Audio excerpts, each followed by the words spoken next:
These are insane numbers. States are now starting to release the actual numbers on what the Republicans' policy changes have done to health insurance costs with this legislation that they've passed this year. This is what the Democrats have been making a stink about. You've heard, like, Democrats are concerned in the shutdown fight about healthcare costs and health insurance, and you think, like, oh, Democrats are always concerned about health costs. That's nice. I care about health costs. I'm glad they're standing up for it. No, it's this specific thing. You want to know what the Democrats are making a stink about with the shutdown? You want to know what the Democratic side is of the fight over the shutdown? Look at these numbers from the New York Times tonight. Look at this. This is for the tens of millions of Americans who get their health insurance through the online marketplaces. Look. Based on the newly posted information, meaning the pricing information that's now being posted in multiple states, a family of four making $130,000 in Maine, so you combine the family's income, everybody's salaries, you got to do $130,000, that family would face an increase in their annual health insurance premiums next year of $16,100. That's how much their health insurance premiums would go up. But maybe that's, that sounds like it's a fairly well-off family. And you think, oh, well, maybe that doesn't apply to me. I'm not quite in that kind of a bracket. Well, imagine you're in a couple. You're each 60 years old. And you put both of your salaries together combined. You make $85,000 a year. So maybe one of you's making $40,000 a year. Maybe one of you's making $45,000 a year. Combined, your couple's income is $85,000 a year. In Maryland, your insurance premium is going to go up by $13,700. In Minnesota, your insurance is going to go up by $15,500. In Nevada, it's going to go up by $18,100. In Kentucky, the increase for you guys as a couple will be that you are expected to pay an additional $23,700 per year. That is the amount of increase we are looking at in people's health insurance premiums. Can your family afford just randomly an additional charge of $24,000 for exactly what you're getting right now, for $24,000 less than that? I mean, these are insane numbers. But this is what Republicans, in their policy changes on healthcare, what they have done to health insurance costs. And this specifically is what Democrats have been screaming bloody murder about. This is what Democrats have been drawing the line about in this shutdown, telling Republicans that this is the thing they need to fix.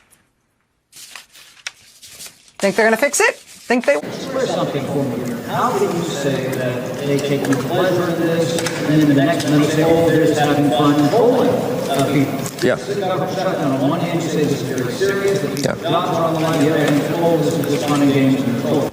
So the effects are very serious on real people, real Americans. We support federal employees who do a great job in all these different areas, but what they're trying to have fun with, trying to make light of, is to point out the absurdity of the Democrats' position, and they're using memes and all the tools of social media to do that. Some people find that entertaining, but at the end of the day, the decisions are hard ones, and I'm telling you, they're not taking any pleasure in that. Yes. When you hear someone ask why Democrats won't vote to pass the continuing reconciliation bill so the government can reopen, you could ask them any of the following questions in return. Why have House Republicans not been in D.C. for the last 6 weeks? Why do Republicans keep saying it's the Democrats' fault and responsibility when Republicans hold the House, the Senate, and the White House? Why does Trump keep telling them not to negotiate or compromise? And why do they listen and keep holding votes without even talking to Democrats? Why are they using SNAP benefits to try and force Dems to vote for a bill that would make health care unaffordable for tens of millions of Americans? Why do they criticize and try to get rid of the Affordable Care Act or Obamacare without proposing an alternative plan? Why does Congress continue to get paid during a shutdown when they aren't even in session? And how are Republicans okay with funding their own premium health care while cutting minimal health care for poor Americans? Are Republicans stalling because Mike Johnson doesn't want to swear in Adelita Grijalva since she's the final vote needed to force the release of the Epstein files? Why did Mike Johnson refuse to even consider the Democrats' attempt to pass a standalone bill that would fund SNAP? Why did Republicans make sure that the over $1 trillion cuts to Medicaid and SNAP in Trump's big beautiful bill not take effect until after midterms? Why is Trump saying he can't use the almost $6 billion in emergency funds for SNAP? And why did the USDA scrub their website of a document titled Lapse of Funding Plan, stating that this contingency fund could and should be used to fund SNAP payments in the event of a shutdown? Why now, during a shutdown, when over 70,000 federal workers aren't getting paid, and when inflation and food prices are rising, food benefits are being cut off, and health insurance premiums are at risk of skyrocketing, did Trump go to Asia, where he received a gold crown from South Korean president and ate brownies topped in edible gold? Why was he posting from Air Force One about remodeling the Lincoln bathroom in marble and the remodeling of the Kennedy Center? If we can't afford food and health care for the elderly, children, and disabled in America, how did Trump find tens of billions of dollars to bail out his right-wing ally in Argentina? And why is he demanding $230 million in U.S. tax dollars for damages from old lawsuits? And why, oh why, did Trump spend $3.4 million of our tax dollars to throw a lavish Great Gatsby-themed party at Mar-a-Lago on Halloween?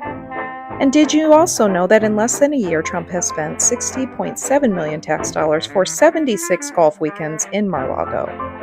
Do Trump and the people who attended his party know that F. Scott Fitzgerald's classic book, The Great Gatsby, was a critique of the unethical, callous, shallow, and meaningless lives of the ultra-wealthy? They were careless people, Fitzgerald wrote. They smashed up things and creatures and then retreated back into their money or their vast carelessness or whatever it was that kept them together, and let other people clean up the mess they had made.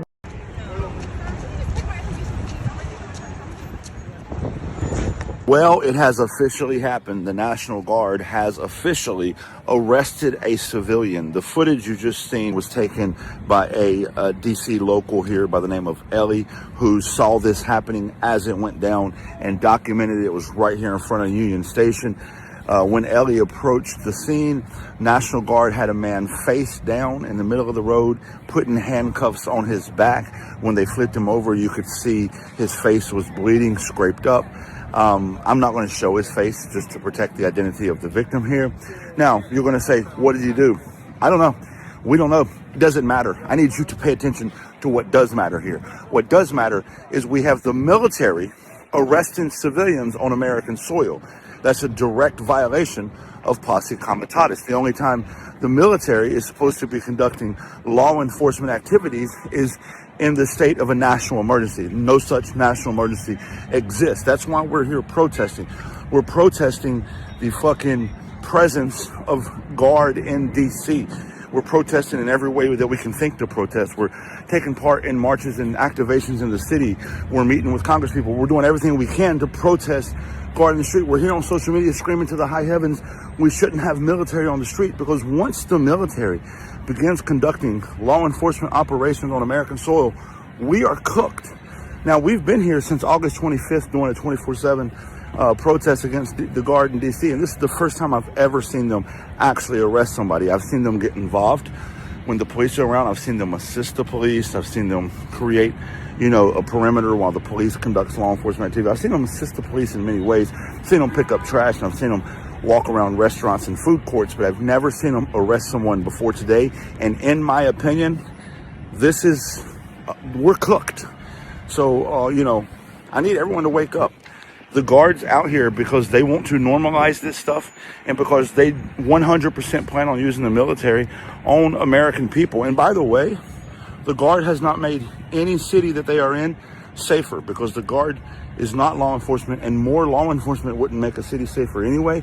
And the military is not law enforcement. That's the point of posse comitatus. President Trump and Republican Senator Rand Paul are clashing once again. This time, it's over the U.S.'s strikes on alleged drug boats in the Caribbean, in addition to Paul's continued opposition to that Republican funding bill. Now, in recent weeks, there have been at least 5 instances of the U.S. striking those alleged drug boats in international waters. The White House has claimed that those boats were smuggling drugs that could eventually reach the U.S. Now, Senator Paul, he had some sharp criticism of the move. Listen to him on NBC's Meet the Press. So all of these people have been blown up without us knowing their name, without any evidence of a crime. So if our policy now is to blow up every ship we suspect or accuse of drug running, that would be a bizarre world in which 25% of the people might be innocent. Now, those comments came after President Trump took to Truth Social to call Rand Paul a, quote, nasty little guy and, quote, a sick wacko. The feud took another turn when President Trump invited Senate Republicans to the Rose Garden for lunch. It was in part to celebrate the party sticking together during the shutdown. There was one notable Republican senator absent, Rand Paul. This is what President Trump had to say at the gathering. And you know, we have everybody but one person here. We're just missing one person. You'll never guess who that is. Let me give you, he automatically votes no on everything.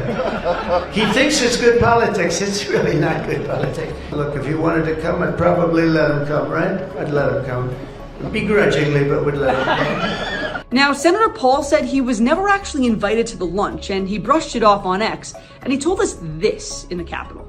I don't think it's a real smart strategy, but it is their prerogative. They rule the roost over there, and they can make decisions on who they want to invite. Now, the Senate is expected to hold more votes on that government funding bill, and Rand Paul is likely to continue his opposition, which means this feud between the two Republicans could continue for the days and weeks to come. Last month, the president quietly put out an executive order directing the Department of Justice to create a list of, quote, domestic terrorist organizations. The order lays out a broad definition: groups that are accused of anti-Americanism, anti-capitalism, anti-Christianity, or hostility towards those who hold, quote, traditional American views on family, religion, or morality. And these groups don't have to be violent to get themselves on the list. The order suggested that the DOJ could look at chat groups, in-person meetings, social media, and even schools. To be clear, U.S. law on domestic terrorism is squishy, mostly because of the First Amendment. But it seems clear from his own order that Trump plans to see how far he can stretch the law before someone tells him no. And if the administration won't publicly name drug cartels in the Caribbean, you can bet that they're not going to tell you the name of this new list of domestic terrorist organizations. Only this time, the secret lists are not made up of drug traffickers in international waters. It'll be Americans on American streets and in American homes. So let's play it out. What happens to the people on the secret list? The next logical step is that the president would use the full power of the federal government to target those American citizens. In theory, people on this list could be wiretapped, their homes could be searched, or they could be arrested just for disagreeing with President Trump's agenda. I never thought I'd have to lay this out about my own government. This is the kind of stuff that is fundamentally un-American and strikes at the heart of who we are as a people. And we've already seen anecdotal evidence that this is happening. Trump has created at least 2, quote, weaponization working groups, his name, that bring together people from across the federal government, including the intelligence community, to go after Trump's perceived enemies. As a CIA officer, the idea that intelligence officers could be asked to target Americans turns my stomach, and it would shift us into a modern-day surveillance state. I'm sorry, Kristi Noem just said what? There's no American citizens have been arrested or detained. We focus on those that are here illegally. That no American citizen had been arrested or detained? No American citizen. It is hard to continue to be stunned by the falsehoods coming out of the administration, but this is such a provable, palpable lie. Watching Kristi Noem kind of reminds me of Rose Byrne in this scene from Irresistible. I lie, and you know I lie. I'm actually in this position because of how effectively I lie to you. And indeed, this seems to be par for the course with Trump appointees. They seem to be chosen for the brazenness with which they lie, with which they're willing to deceive the American people, the bravado in which they make their false claims. It really does take your breath away. So when Kristi Noem says that no American citizen has been arrested or detained, no American citizen. That is just plain false, and it's important for people to know it. And how do we know it? Because we know their stories. There are about 170 American citizens who have been arrested or detained as part of these immigration raids. But here's the stories of just a few. So this is George Reedus, a U.S. citizen and a veteran from Ventura County. Let's hear what he went through.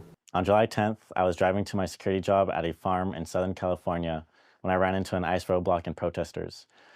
I explained to agents I was a citizen and just trying to get to work. Moments later, chaos broke out. Tear gas filled the area and I couldn't move my car. Agents smashed my window, pepper sprayed me, dragged me out, and knelt on my neck and back. Agents never checked my ID. They detained me for 3 days. No phone call, no lawyer, not even a shower to wash off the pepper spray. My family had no idea where I was, and I missed my daughter's 3rd birthday. And this is Rafi Olashuid, the 79-year-old owner of a Los Angeles area car wash, who was body slammed by agents, breaking his ribs and causing a traumatic brain injury. Let's hear his story. Surveillance video shows federal agents body slamming 79-year-old American citizen Rafi Shohed just outside of his car wash in Van Nuys roughly 2 weeks ago. This after Rafi says agents stormed into his business and roughed him up after he attempted to ask what they needed. He says upon making it outside, the agents pummeled him again. I have a heart condition. 3 big people were sitting on my back, the way they tore me down, sitting on me, and I asked them to let me go, which they absolutely would not pay no attention. Rafi says he was terrified as he tried to explain to the agents that his employees were authorized to be on the job. Yet he says they took at least 5 of his employees away in handcuffs. He says he screamed that he is an American citizen and had proof in his wallet, but he says his pleas fell on deaf ears. The only word they say, you do not F with ICE. You do not F with ICE. You do not F with ICE. Rafi says he suffered multiple broken ribs, damage to his brain from being slammed head first into the ground, and deep bruising and swelling to his arms from being restrained. He was detained at a federal detention center for nearly a dozen hours before finally being released, his family taking him to the hospital. And this is Jose Hermosillo, a U.S. citizen who was jailed for 9 days in Arizona. He was accused of being in the U.S. illegally, a claim that he didn't understand they were even making because of his learning disability. Let's hear what he went through. They were saying I'm from Mexico, but I'm a U.S. citizen. No matter how many times Jose told Border Patrol agents he's a U.S. citizen, they didn't believe him, and eventually he found himself sitting in the Florence Correctional Center, cold, hungry, and terrified.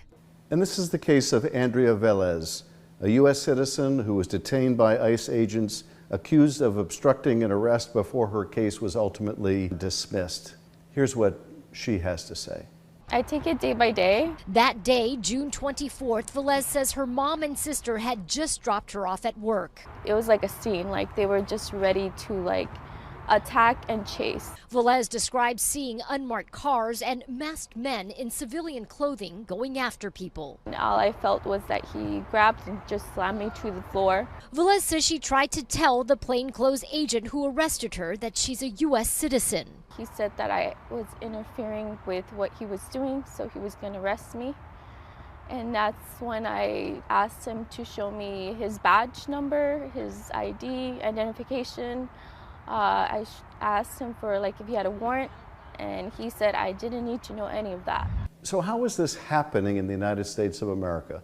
And as for the President of the United States, when he was asked about the conduct of ICE agents in these raids and whether they have gone too far, here's what he had to say. Americans have been watching videos of ICE tackling a young mother, tear gas being used in a Chicago residential neighborhood, and the smashing of car windows.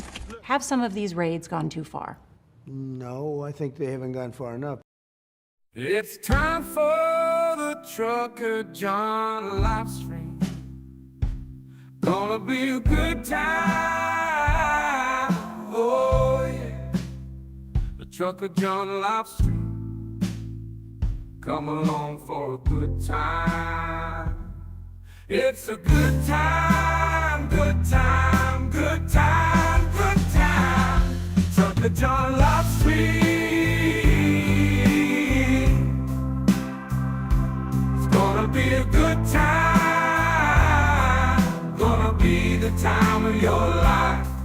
Gonna talk some shit. Hush your mouth. Gonna talk a little smack.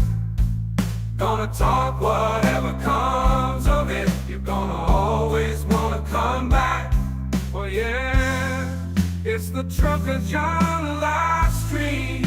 He's the biggest, baddest, funniest mother you've ever seen. Watch your mouth, he's headed south. Not even sure what that means, but if it's one thing I know, Trucker John Livestream is the best thing you've ever seen.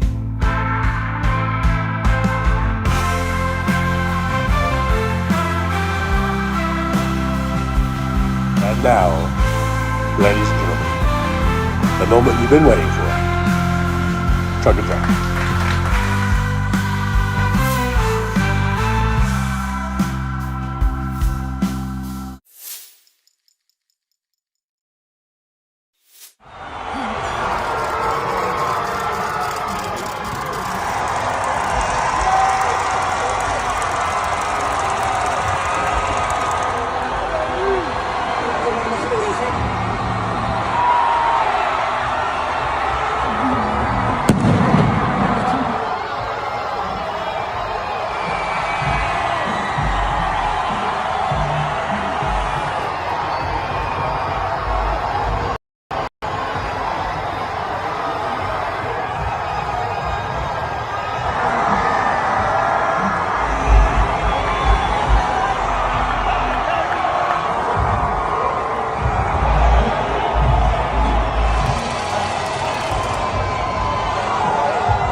All right, testing, 1, 2, 3. You know I had to sneak in one more Dodger thing, right? You know that, right? You thought you were going to get away with no more Dodger shit? Well, you were wrong. I snuck one in there. All right, guys, thank you so much for being here. Good morning, good morning, good morning. Here we are. It's 9:27 a.m. in the Pacific time zone. And it's currently 68 degrees. We've got a high today of 83, overnight low of 56. That's your weather forecast here in Las Vegas. Thanks so much for being here. All right. So, yeah, I was just getting caught up with sending out all the notifications and everything, to the various platforms. And so I'm a little discombobulated. I'm not able to scroll back to the top of the chat, but I did see that Sandy Foltz was first, you all. So thank you, Sandy, for being in here. And there were some other folks. Right now, I'm just picking up where Belfast Bob Voltaire says, "Good evening, Jolie and Aaron." So if you guys remember that, that's where we're at in the chat. Nick Rich is here. Apparently, Jolie and Aaron are both here since Belfast Bob said hello. We've got the landscapers going. I don't know if you can hear the stupid, leaf blower. I can hear it. But apparently we have, we are at, well, I should wait. Let me verify. If we are at full mod capacity. I'm not sure if Aaron's here or not. So we'll wait. I'll wait until I get confirmation on that. Until I get visual confirmation. Alrighty, so, and I was just trying to eat my breakfast sandwich here, which was really hot, so it was hard for me to eat it while because here's what happened. I'm out of coffee. I need to go shopping. I'm out of coffee. So as the intro was playing, I just walked over to 7-Eleven, which is literally a 3-minute walk from here. But so I went and got a coffee and one of these breakfast sandwiches, popped that in the microwave when I got back, of course. And when I sat down with everything, it was still the very end of the intro was playing. I was trying to eat the sandwich, but it's so hot, fresh out of the microwave. Yeah, it's hard to eat. I wasn't able to get it done. So you might see me eating a little bit. So, good morning. Happy Happy Dodger victory.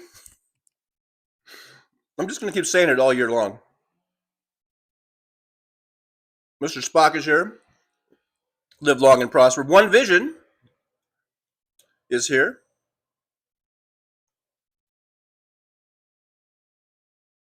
Apparently David Weiss from Denver is here because One Vision is responding to something David Weiss said. One Vision says, don't feel bad. I'm in Oklahoma.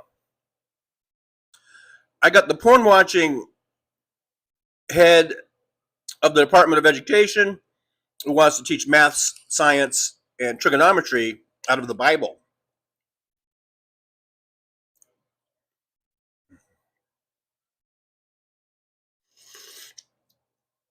How do you do that? I wonder. Damon Dog, the big dog's here, says, I just woke up and Dick Cheney didn't. Oh, did Dick Cheney die today? Is this breaking news? To me, anyhow. Do I need to go Google this, or can someone confirm that did Darth Vader finally die? Petraji 1920 is here. By the way, let me.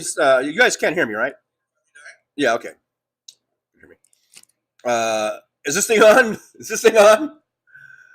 Anna Moore's here. Hey, Anna, good to see you. Twisted Nerves Painting is here. Hello, Twisted Nerves. Nick Rich is here.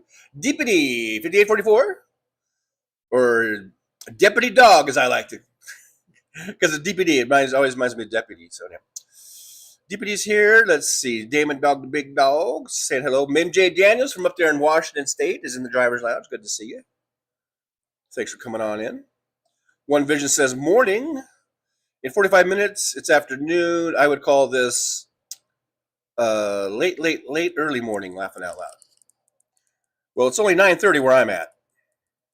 So I would say this is, what would we call this? Mid-morning? I guess it wouldn't be really like early morning at 9:30, but mid-morning? I don't know.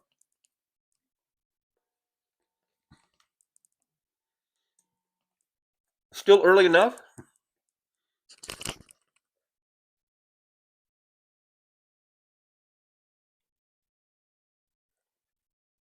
Nick Richards are worried about the secret list.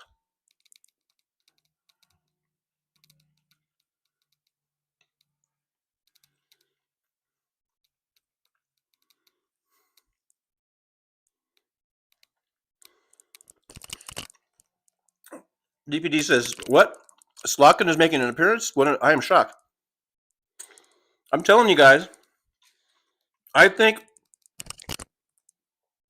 all of us out here in the internet land, we've been bitching and complaining that the Democrats aren't making not doing enough.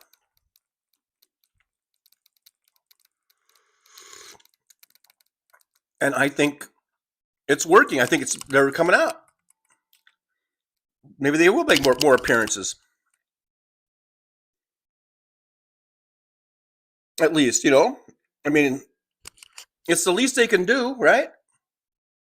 Come out, get in front of a microphone, get in front of a camera, and start calling these Republicans out.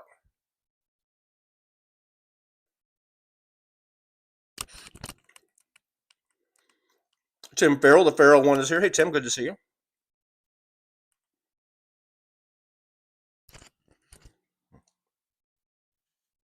Hey, 70B2 is here. Hey, Steph, good to see you. Thanks for coming on in.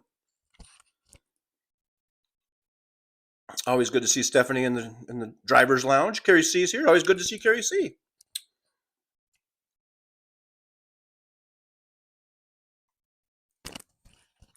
Christina and Sun Ghost Squad is here. Christina just finished voting, says, and now at my physical therapy appointment. Much love to you all. Hopefully, I saved a forest from a ski resort.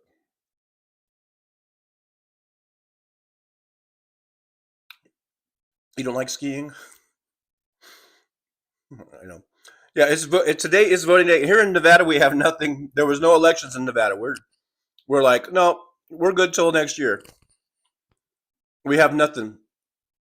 But since today is voting day for a lot of places around the country, I did find this little meme here, and I think this is a good thing to live by.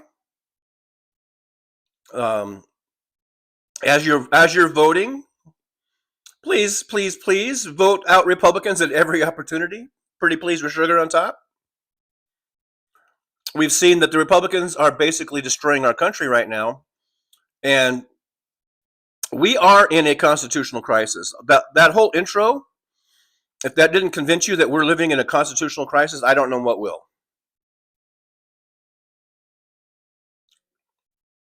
So let's get out and vote, and let's vote out Republicans at every opportunity. They have proven to not be reliable or worthy of any type of leadership in this country.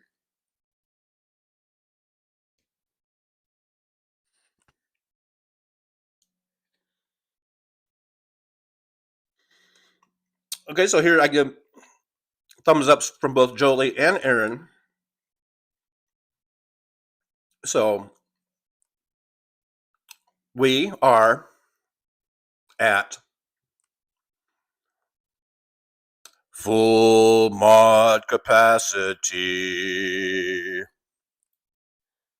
Full mod capacity.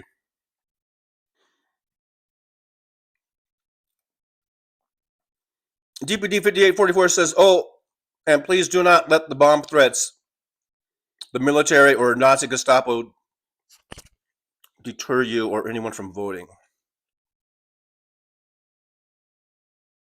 I haven't really heard of bomb threats going on, but it doesn't surprise me. That's what they did in 2020. Remember that?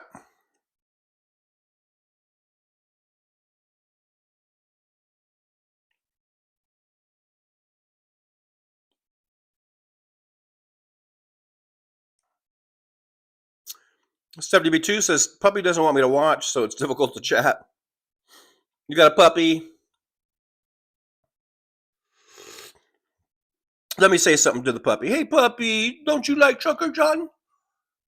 Hey, I don't know puppy's name, so I'm just going to say puppy, puppy. Hey, puppy. Hey, little puppy. You don't like the Trucker John show? Bad puppy. Bad puppy. No, I'm just kidding. I'm just kidding. It's probably a good puppy. It's a good puppy. One video says, I heard, I don't know, Nitset 321. That's testing 1, 2, 3. Backwards if you're slow. All right, that's what you heard. If that's what you heard, then that's what you heard. If that's what you heard, young man, then that's what you heard. I can't help what you heard. Chris Doug's here. Hey, Chris Doug got that safety vest on. I'm not gonna drown. I hope you had a good hike. Chris Doug's our hiker. Nick Rich seeing John eat is normal these days. I haven't eaten on camera in a long time, have I? This is the old normal. This is the old normal. This is what I used to always do back when I was in the truck.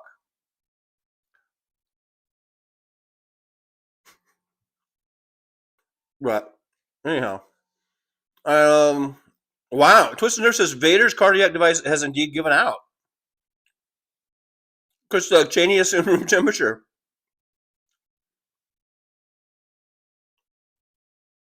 One Vision verified. Dick is dead. Ask my wife, laughing out loud. Pedrazi said he died yesterday, 11/3. Diane Ladd died also, or 2. Okay, I'm a little sad about Diane. Actress, she's an actress, right? I'm sad about her. I'm not really sad about Dick Cheney. No matter what he may have said about, bad things he may have said about Donald Trump. I'm not sad. I'm not sad at all. Dick Cheney was a fucking war criminal too. Don't let him try to fool you. Just because he didn't like Trump doesn't mean he wasn't a fucking dick. Doesn't mean Dick wasn't a dick. As far as I'm concerned, the Bush-Cheney regime are a bunch of war criminals too. Just just as bad as fucking Trump. And that really should be his legacy, that he's a fucking war criminal. Damon Dog says, "Yep, Trucker John. If you want to talk to Dick Cheney, you need to go through Christina and Sun Go Squad now." That's funny. We should do that. We should set that up.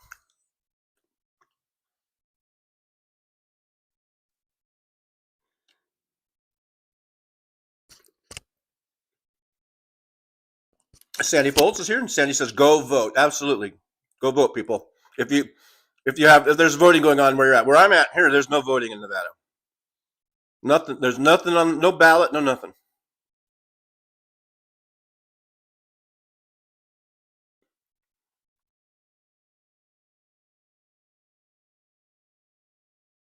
Luck Dragon says, "Rest in peace, Flo. Kiss my grits."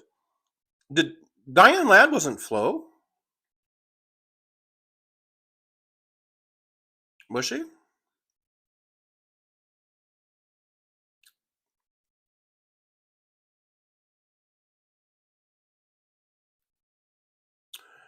DPD says, "Why is Representative Andy Ogles from Tennessee and Nancy Mace of South Carolina and MTG of Georgia want to investigate Zoran for his immigration status? What the fuck?"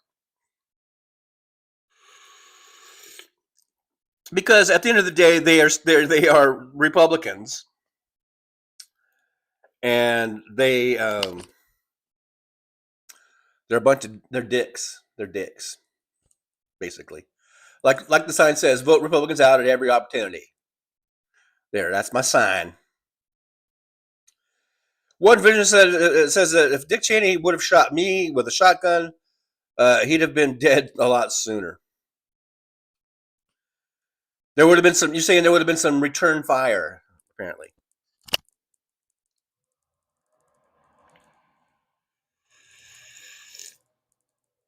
Mr. Spock says, "What Trump said about Cheney's death, I'm doing okay. Did you see the amazing ballroom over here? That's hilarious. That's hilarious, Mr. Spock."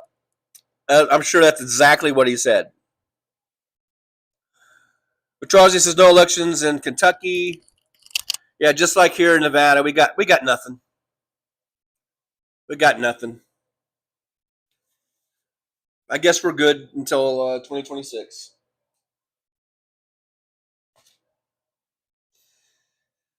I did just yesterday. I checked to make sure I was still registered. I was still registered, but according to the site, but I hadn't updated my new address. So I'm not even sure if there was an election, if I could have voted. So, but I'm all caught up and I'm all updated now. But just let that be a warning to you guys. Don't do that. Because what if we did have an election here today? I don't think I would have been able to vote. So make sure you guys check your registration. Vote.org, and it'll take you to your state agency that handles your voting. And don't wait till the day before the election. Anyhow, now I'm having donuts. All right. Hey, John Glad's here. Always glad to see John Glad. John Glad says, "I checked and didn't see any voting in DuPage County, Illinois."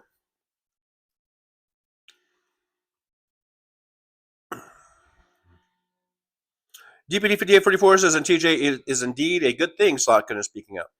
I know. So my point is, I think a lot of us all through, not just on the Trucker John channel, but all through the internets, we've been complaining about our Democrats not doing anything.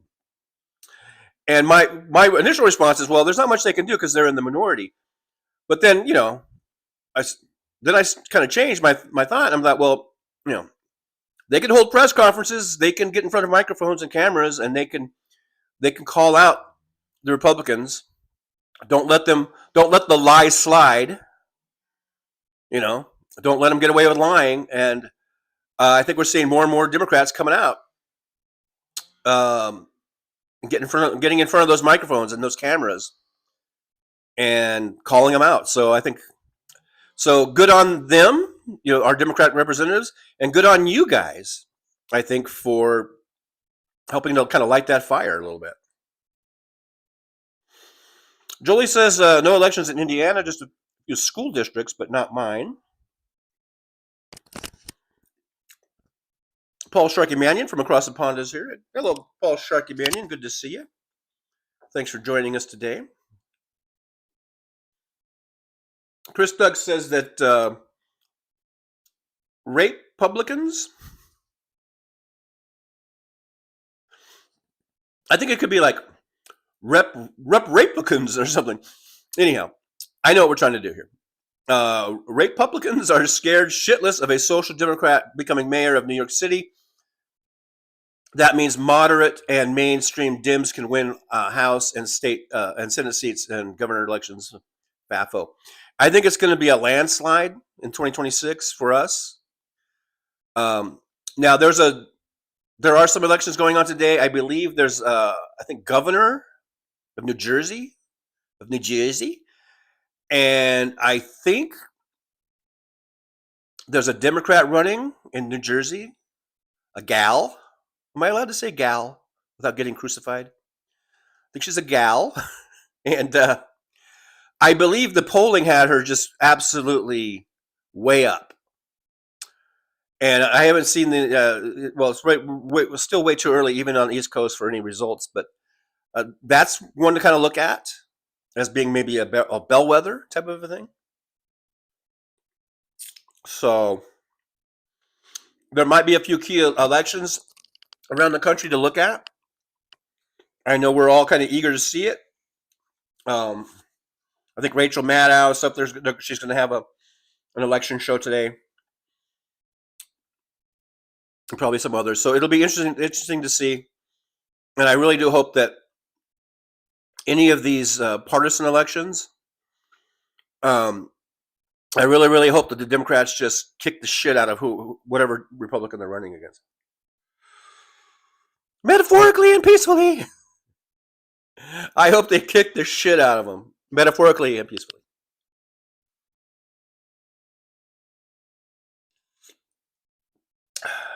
I really like the coffee at 7-Eleven. I think I like the coffee at 7-Eleven better than what I make on my little Keurig thing there. DPD5854 says apparently the Nazi fascist white nationalist regime of pedophiles is only going to pay half in SNAP benefits to recipients. This could take up to 2 weeks or longer. And I wouldn't be surprised if it's longer. Because Trump's a dick, and I think there was some statement that this could take months. It doesn't take months. It's basically a flip of a switch. Yeah, they've only got enough to cover half because the money that they're getting was only $4.7 billion, which is just a little bit, barely half of what it's usually like $8 billion a month or something like that. So, but it shouldn't take more than like fucking 2 seconds. I bet it's just basically clicking on something on a fucking computer.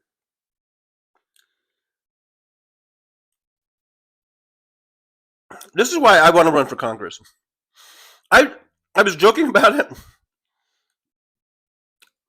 I wish I could find some district, like I said, some shitty district like MTG had or Boebert in Colorado. If those two dipshits could get fucking elected to the House, I don't see why I couldn't. But you got to just find the right district.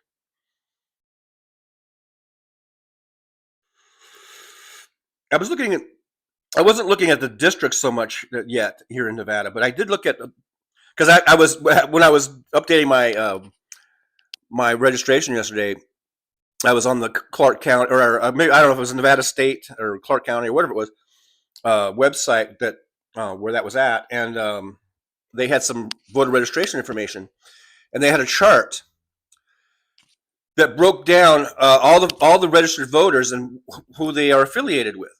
And so you had Democrats, Republicans, non-affiliated, and then other.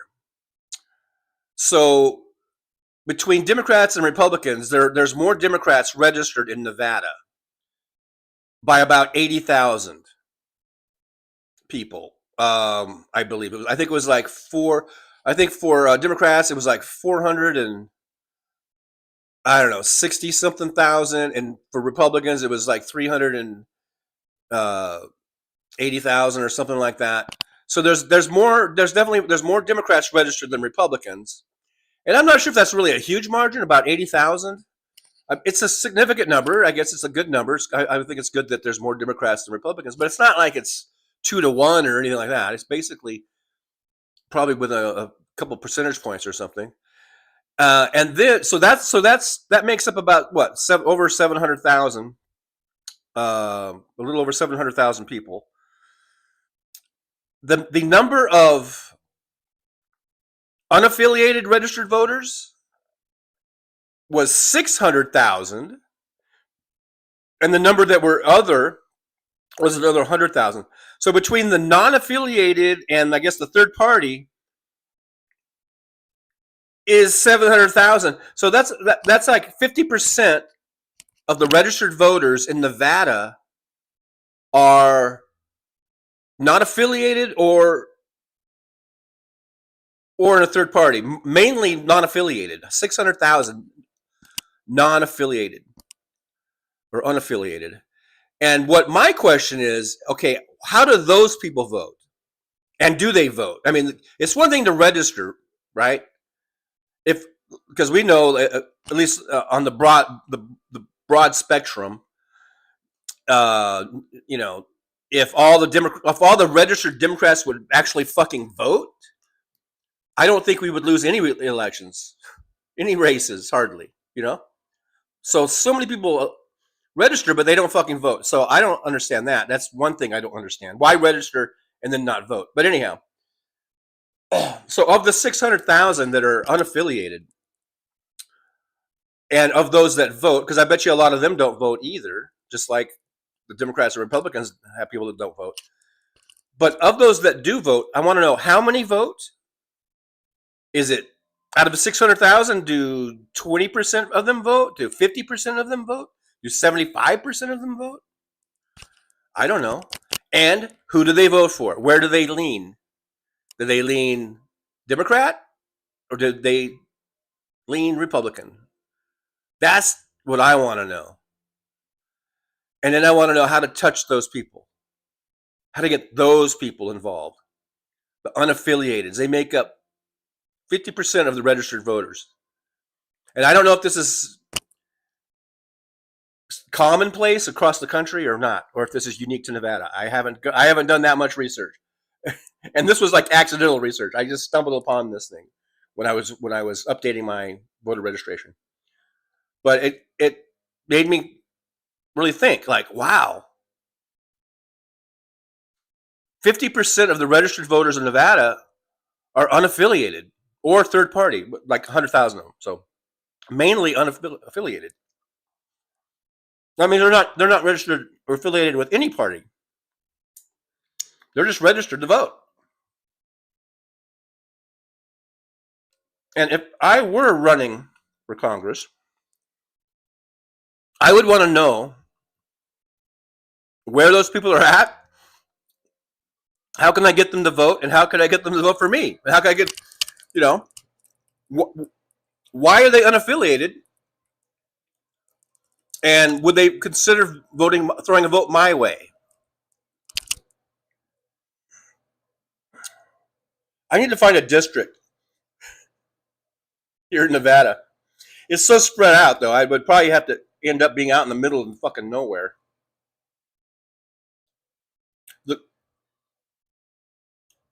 The two that are around the Vegas area here are pretty good. I think we have Dina Titus, and I think Horsford or something.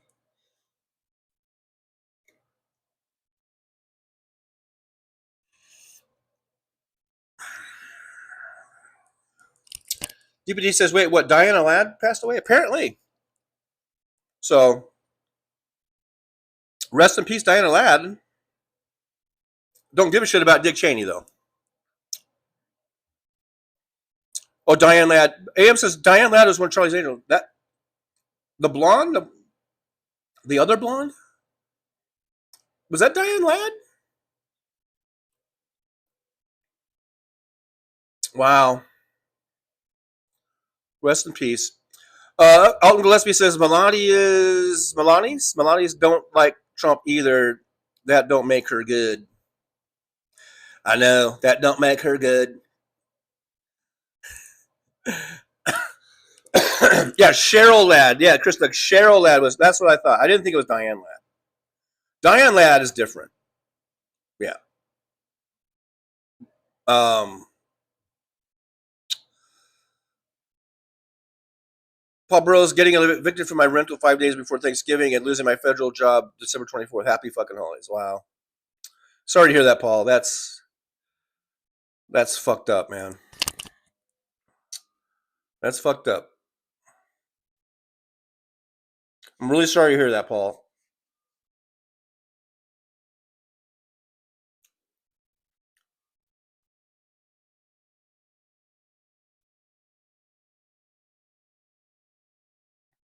Oh, yeah, Laura Dern is Diane's daughter. Yeah, Diane Ladd. Yeah.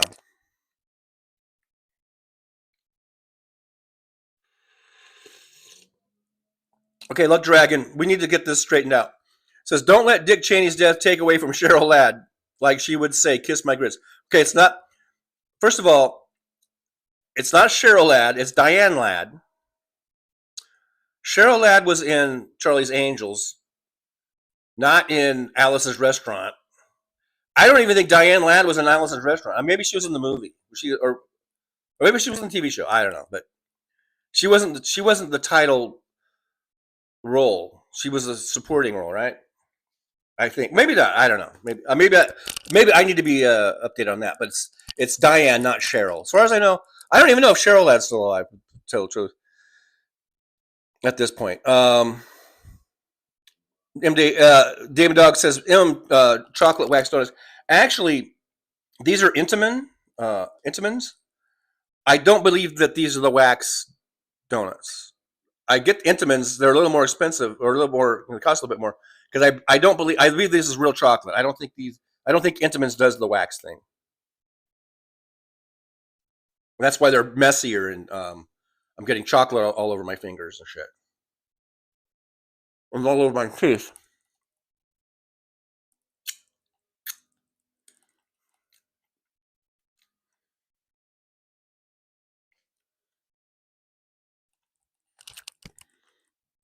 Roxanne79 is here. Hey, Roxanne, good to see you. Thanks for popping on in to the Driver's Lounge.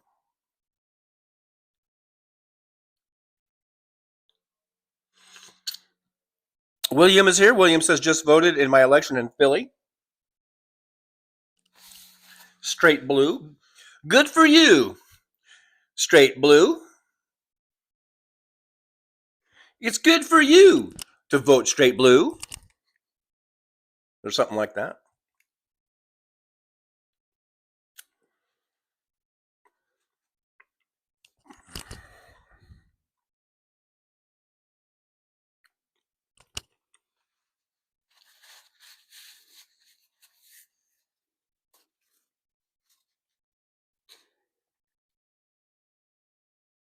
Yeah, Paul Burrows says, no compassion among billionaires.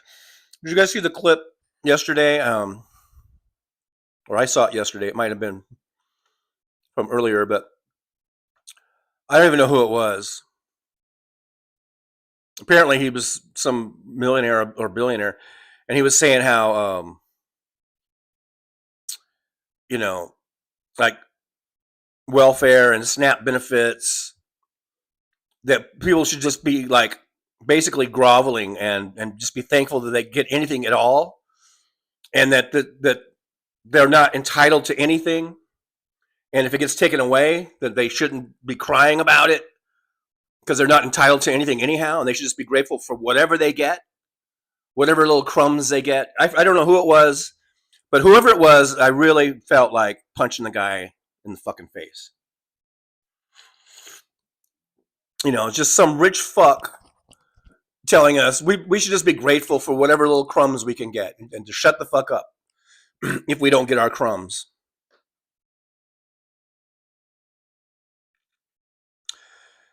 Anna Moore says ICE is supposed to show up at selected New Jersey voting locations, according to Bondi.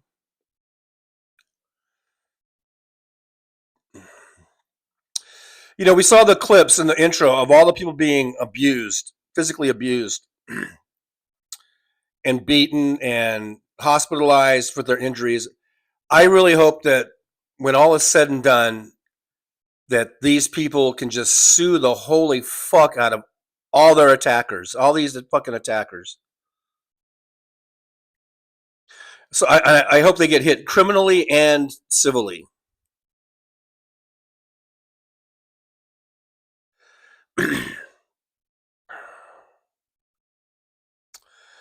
Karen Ames is here. Good morning, Karen Ames. Good to see you. From the Victor Valley. Good old Victor Valley. One Vision says, Damon Dong, I know Trucker John's donut choice should be on Fox News. It would be more informative. Like I said, it's Intamin's.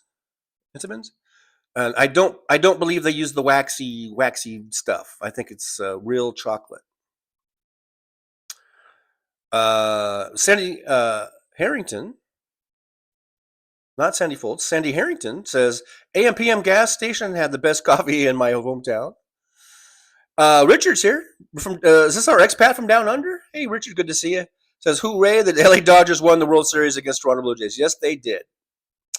As many of the people in here can attest to, I've been, too much their chagrin. I think they're getting tired of me celebrating these guys. Or should I go this way? We are the champions. We are the champions of the world.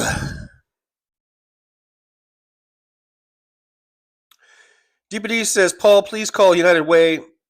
They may be able to assist you. Believe it or not, there are people's organizations that do still care about people. Yeah, Paul, I hope you can find some relief there. That's pretty sucky.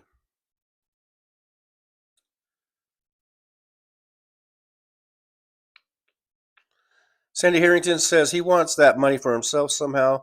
It's no accident they went for the payment systems at Treasury first. Oh, the SNAP money? I don't know how you can get the SNAP money, but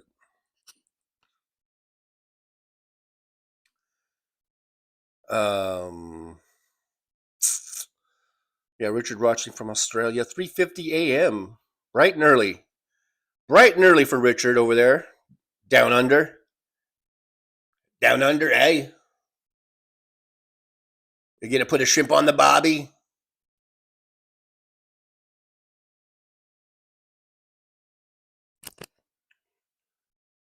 Twisted Nerve says, when the executive is subject to no laws, we live under tyranny. And the whole fucking, at first I thought it was a joke, but I guess they really had a Great Gatsby. I thought people were just calling it that, but apparently it was actually themed after the Great Gatsby. This fucking party that he held. I mean, talk about trolling. That's ultimate trolling right there. That's Donald Trump saying, I really don't give a fuck about you assholes. I really don't. I only care about me and my rich friends, and we don't give a fuck how you're hurting. We don't give a fuck how much you're hurting. We're going to have our big extravagant ball. And this is what F. Scott Fitzgerald was warning us about and writing about and exposing fucking like 100 years ago, whatever it was. Right? 1920s? And here we are again. We've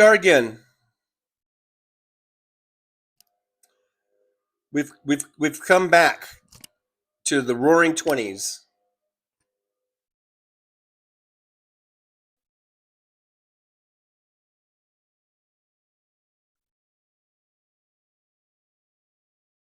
Oh man, Paul Burrell is going to be turned 71 and has to look for another job.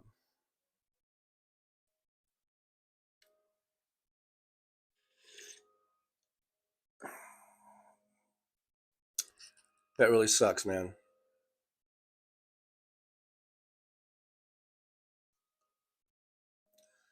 Roxanne says, I'm unaffiliated and obviously vote Dem. Yeah, I know. I mean, that's what I wanted to find. I wanted to find the breakdown. I do know, even on a national level, that the independents, a lot of times they call it independents instead of unaffiliated, I think have leaned more Democratic than Republican. But I would like to see the hard data on that, and I would like to see if Nevada follows suit to that.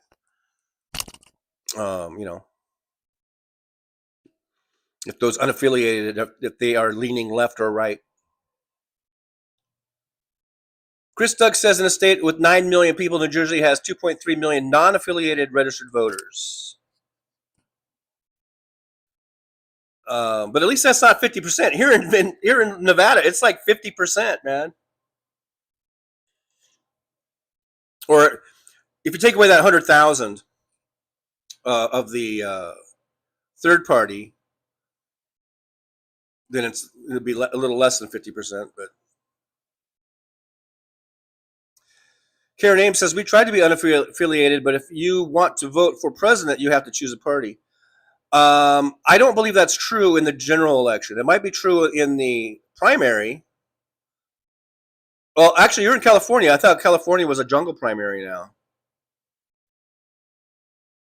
Might want to either school me up on that or whatever, but I think California is a jungle primary. So I thought that meant that you could be in either Republican, Democrat, or unaffiliated, but maybe not. Maybe I'm wrong. Maybe I could be. I'm wrong often. And as far as voting in the general election, I don't believe you have to be registered to any. You just have to be registered, but you don't have to be registered to a party. I believe. Maybe I have it wrong. I would love to get some clarification on that.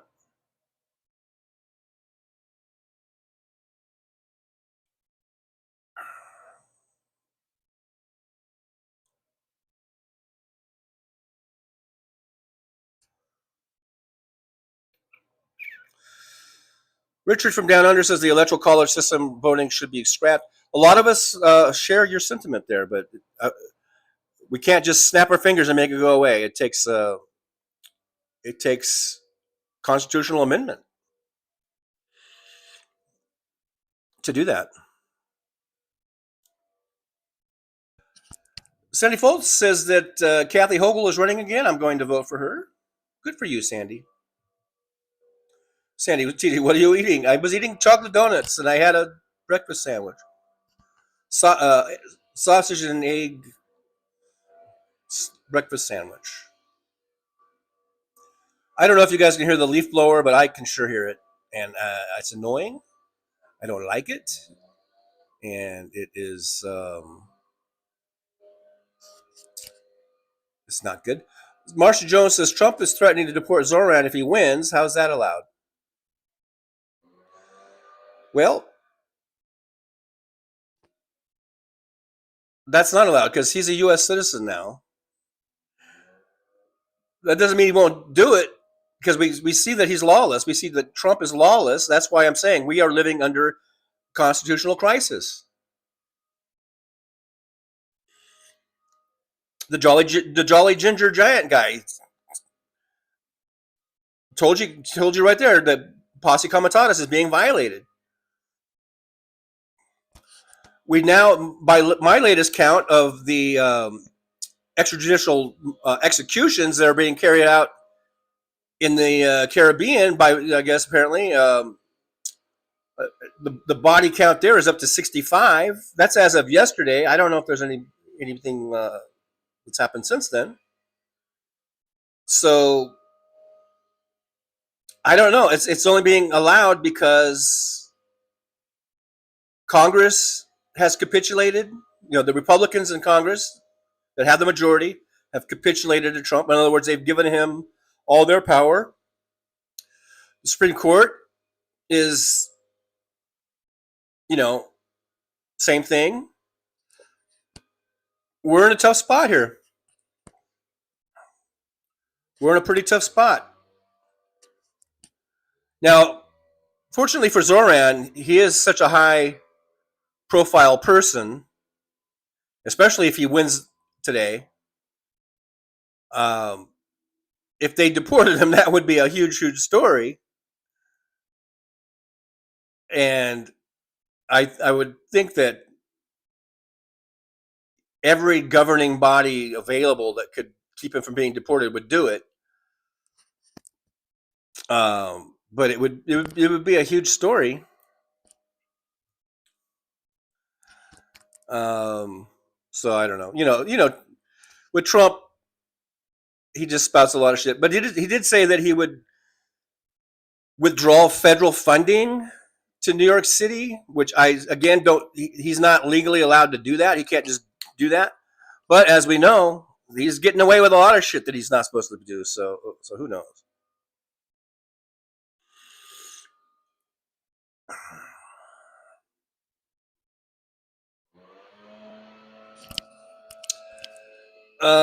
Karen Ames says Diane Ladd was born in 1935, so she would be about 90. So she had a pretty good run. Nick Rich, 10 a.m. in Vegas. TJ might skip ahead before he gets here. So I'm about 12 minutes behind, Nick. I'm 12 minutes behind you.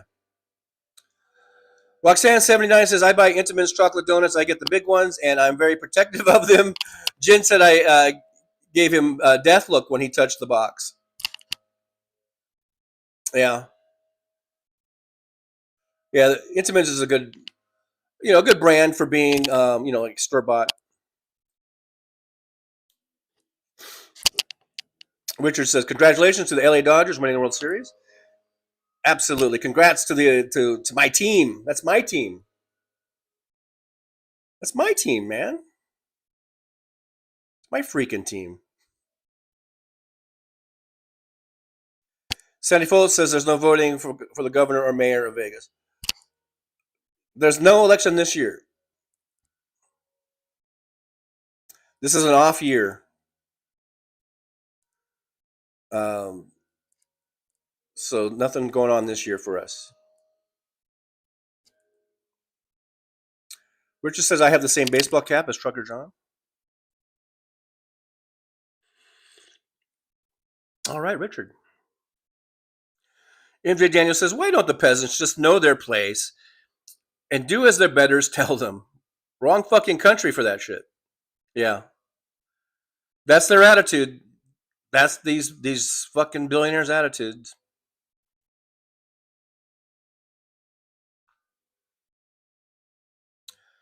Twist Nerve says, I'm tired of hearing from those guys, John. They all have such punchable heads. The back, I don't know if that is fed. The back is strong with that sort. If that's a real word, that's a word I've never seen before in my life. Aaron is going to lunch. All right. You got 30 minutes. You got 30 minutes. DPD says, does anyone, excuse me, got a little frog in my throat. Ribbit. No, DPD says, does anyone remember the show called Mr. Robot? Yes, I do. I watched that entire series. I binge watched most of it a couple years ago, I guess. Anyway, there was these hackers who were able to break the rich by exposing all of their backdoor deals and confiscate all of their funds. Anonymous, where are you when we need you? Anonymous talks a lot of shit, but I don't see them really doing much. I thought Anonymous was supposed to expose all these fuckers. CJ, you can still vote at your old. Yeah, that's true. There's no elections here in Nevada. Okay, so, but I guess I could have, if there was, I could have gone to my old polling place. You're right. But I never had anything mailed to me because I had a different address. I never had my. ballot and everything. But I guess I could have gone to the old polling place, maybe got a provisional or something, maybe. But just to be clear, there are no elections in Nevada today. In the entire state of Nevada.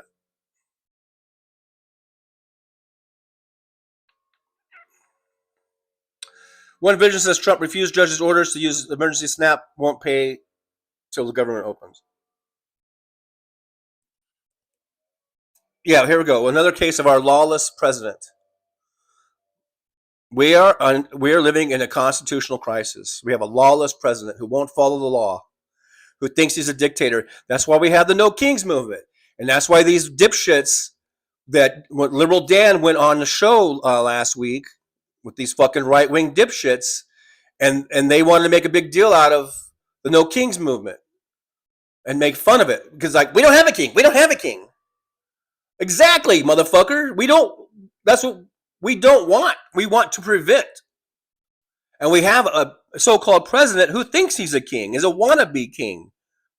And we're letting him know in no uncertain terms that we do not want a king, and we will uprise, and we will have an uprising. We will have a revolt if this keeps going. I believe we will if this keeps going. People are always saying, oh, Americans don't do anything. They just sit on their asses. They're not doing anything. People, just remember, nothing happens until something happens. And then all fucking hell breaks loose. Something's going to give. Something's going to give, man. That's why they have expressions like the straw that broke the camel's back. And shit like that. Because it's going to come to a point where there's going to be one straw, just too many, where it breaks the camel's back. And then the shit's going to hit the fan. Trump is just pushing it, and he's going to push us too far. I'm telling you. He's going to push us too far. It's going to come crumbling down for Trump and the Republicans. They can only go so far, and they're just pushing it. They're pushing it, and they're pushing it.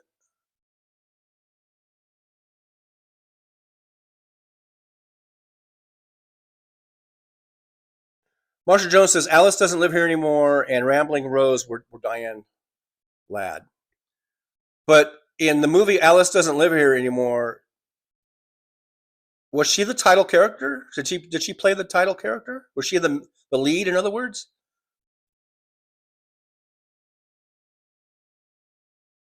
I might be getting confused between the actresses that was in the movie and who was in the TV sitcom, because they made a sitcom out of it, right? With the grumpy cook in the back. Was his name Al or something?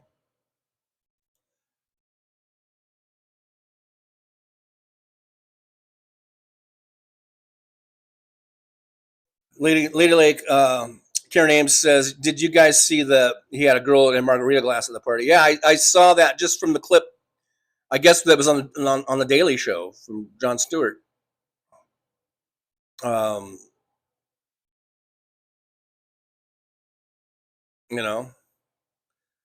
Just rubbing it in our faces, just rubbing their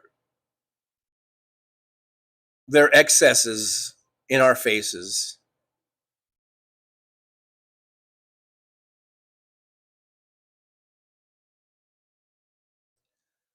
DPD 5844, well, at least they're stupid, so they don't know what happened in 1929. So grab your popcorn and watch the bodies fall, literally. Yeah, the great stock market crash on Black Tuesday in 1929, people were literally throwing themselves out of buildings.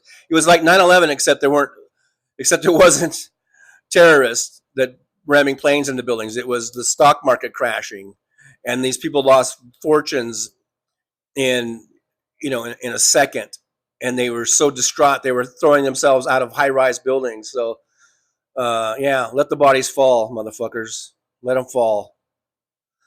Every one of those motherfuckers, these rich assholes I got no pity for him. I got no pity for what's going to happen to him whatsoever.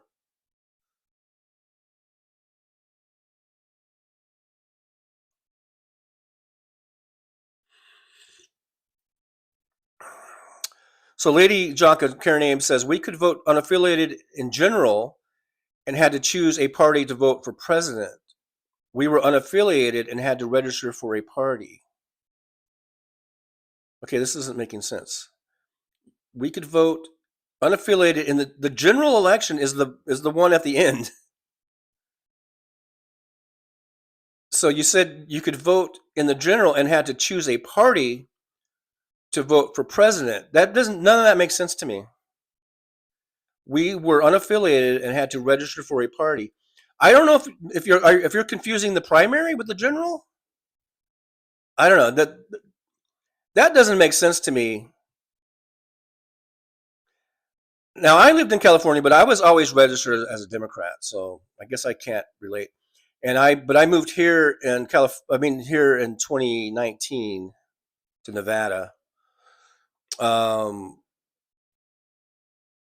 since I was already registered, I guess I just got my Democratic ballot and my voter pamphlet. So I never was unaffiliated, so I guess I can't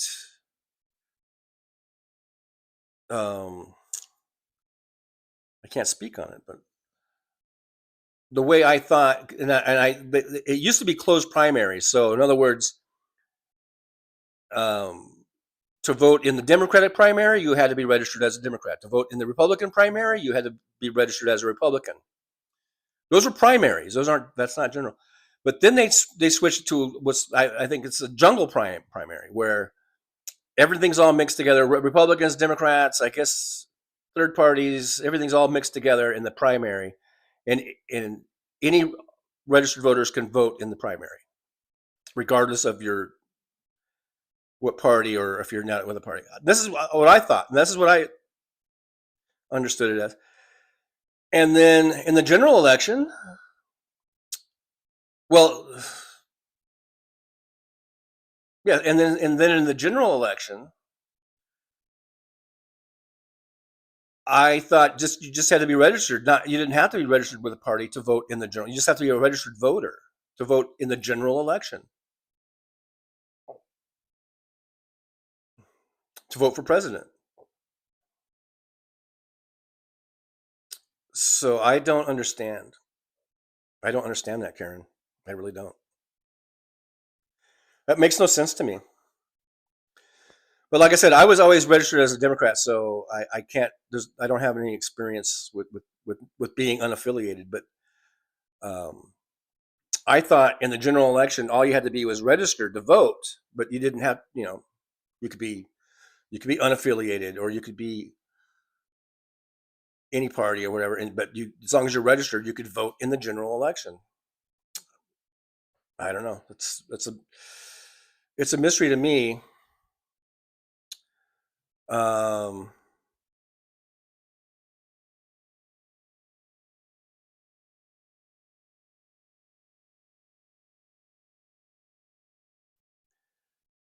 Roxanne79 says all blue states should stop paying federal taxes and stop sending any money to red states starting now and forevermore.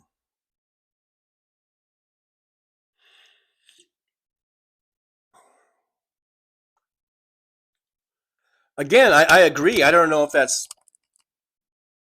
physically possible. I don't know if that's something that, like Gavin Newsom could just snap his fingers and make it happen, or what type of legislative, boundaries there might be to that. So I don't know. Nick Rich with a $2 super chat. Thank you so much. Yippee, the Nick Rich says, why not? I don't know why not. Why not? Why not, Nick? Thank you so much. I do appreciate you. So you got the big yippies from me and from Aaron and from Jolie also. So thank you so much. Karen Ames says, Roxanne79, we had switched from Republican to unaffiliated to vote for Hillary in the general we got a letter. I believe they had us pick if we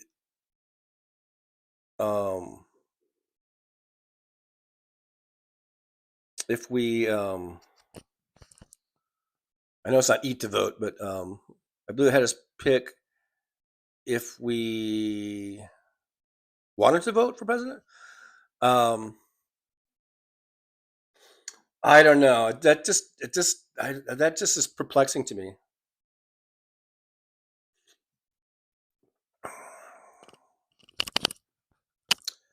Karen Ames wanted to stay unaffiliated. Hey,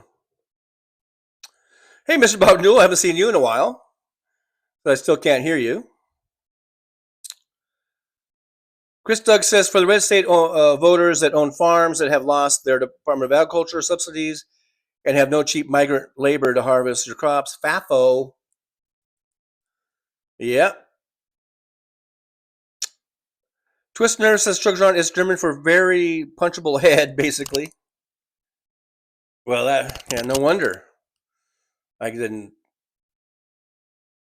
never heard of it because I don't speak German. Other than 9. SWB2 says, I'm at the dentist waiting to be seen. I need lots of teeth pulled for dentures and need a referral for an oral surgeon. Ugh. Ugh is right. Ugh is right. Sounds like a lot of ugh going on. Karen Ames says we voted for yes on 50. Well, good job, Karen Ames. Glad to hear it. Glad to hear it. That I think that's going to pass pretty resoundingly. Alvin Stoops says hungry people get real pissed off. PDG 200 LBFB says don't forget about Prop 50, and we just mentioned that. Karen Ames said that they voted on it. Her and her husband, apparently. One Vision says Trucker John Anonymous is active. I know Anonymous. Shit is harder with Pegasus being legalized by Trump. Well, tell Anonymous they need to step up their game. They're supposed to be all big and bad and can do all this shit. And I haven't really seen them do shit. They should start exposing everything that's on Trump and every Republican piece of shit out there.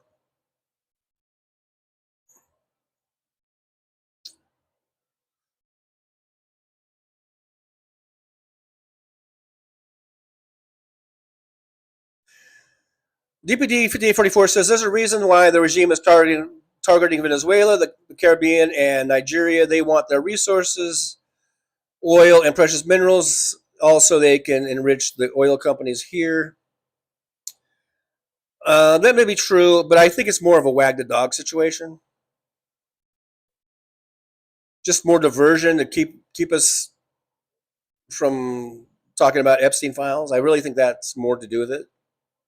And also, I think that Trump has always liked the idea of being able to just kill people, to use his power as president to kill people. He liked what Duterte from the Philippines. He liked all that extrajudicial murdering of drug dealers just out on the street. No due process, no trial, no court, no nothing. Just police being able to just go up and shoot somebody in the head on the street. Trump really liked that, and I think that's what's part of what's going on here. He probably watches those videos on a loop in the evening when he's in bed. He probably watches those ships being blown up. It probably gets him off. So that's what I think. John from Las Vegas is here. Hey, John, good to see you. John says, good morning, John and Trucklers. At work, SEMA trade show in town. Pretty busy. Yeah, SEMA's in town. That's right. That's one of the big ones. A lot of cool cars over there. Have you seen some cool cars? I know it's mainly on the inside, but they do have a bunch on the outside there too, in the lot there.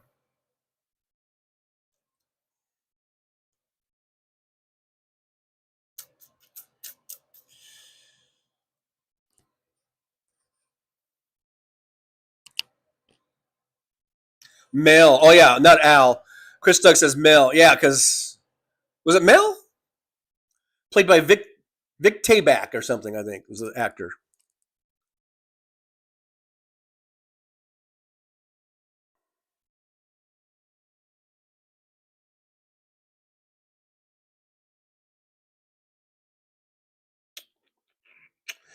Nick Rich, 20 past the hour. I'm 11 minutes behind. Mad Mac is here. Hey, Mad Mac, good to see you. Thanks for coming in. Slava Ukraini.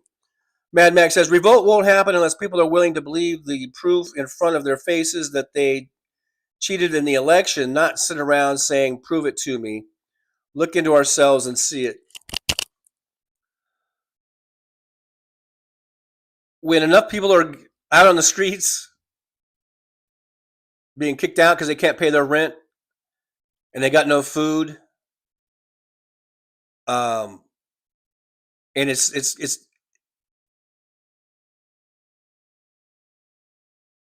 it's people that have never done that before. It's, like, this isn't like, we do have a homeless problem now, and but when there's going to be people that have never been really susceptible to that situation before. When it starts happening to them, then it's going to happen. And I don't mean it has to be like a shooting war or a violent war. All it has to be is a general strike. All it has to be is we will completely shut the country down then. Right,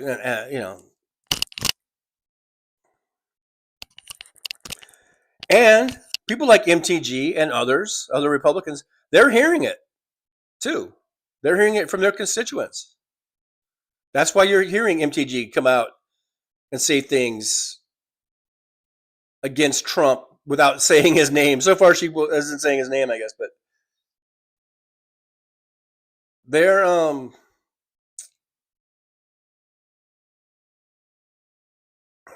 I don't know. I just think there's going to be a reckoning, and I think there's going to be when both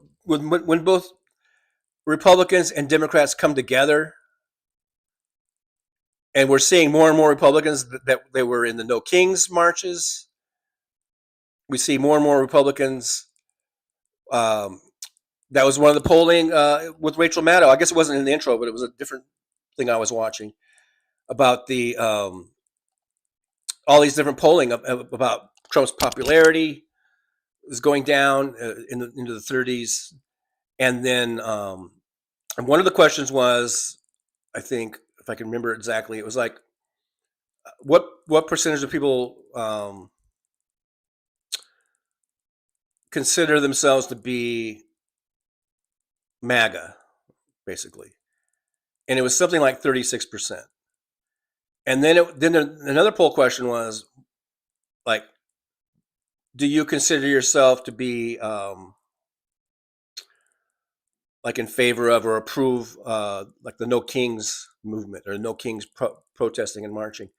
And it was like 46%. And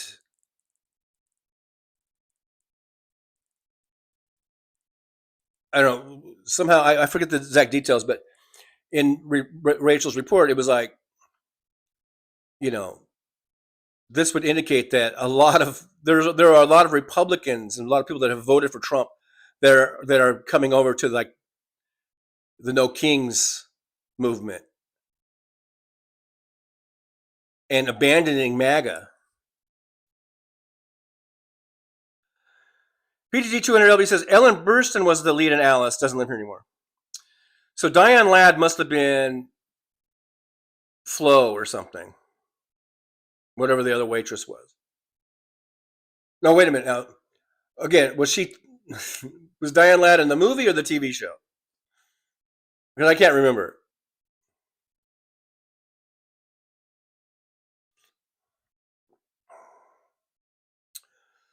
Michelle, that song, Let the Bodies to the Floor. That's exactly the song I was thinking of.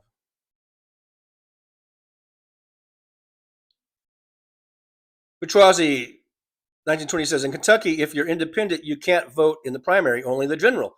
Exactly. And then 72 says, same in California. That's what I thought, except for, didn't they make the primary a jungle primary? Where anyone could vote in the primary?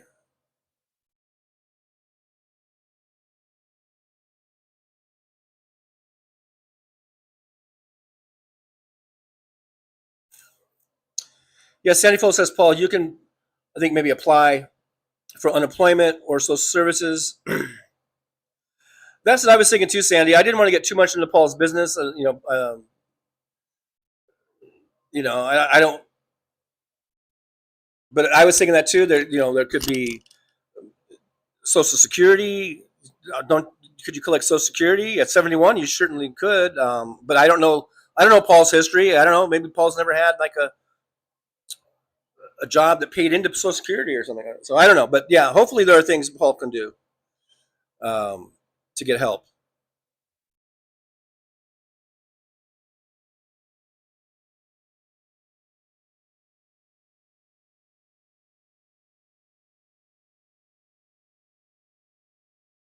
Chris Doug says Alice's Restaurant and Alice Doesn't Live Here Anymore are two distinctly different things. But Alice's Restaurant, I think it was pretty widely accepted that it was like not a direct spinoff, but it was inspired by that movie, I'm pretty sure.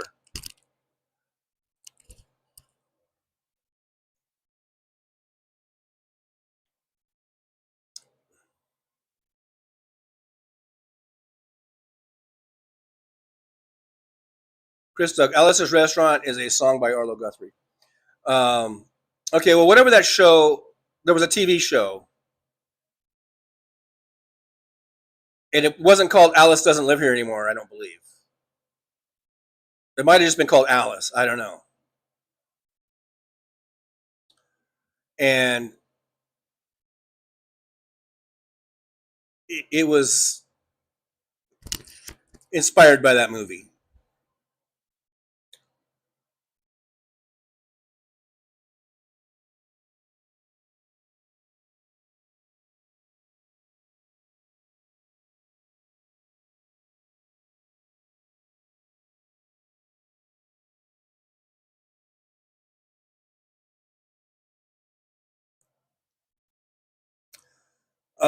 Lady Jaka 22, Karen Ames says we were unaffiliated and in June election we could vote.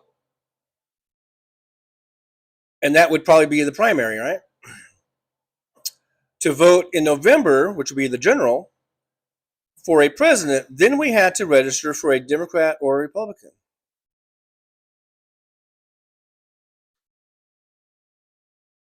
That just doesn't make any sense to me. That doesn't make any sense to me. I didn't. Again, I guess I didn't know that because when I've always been registered as a Democrat, so it wouldn't even come up for me. I thought in the general election, all you had to do was be registered,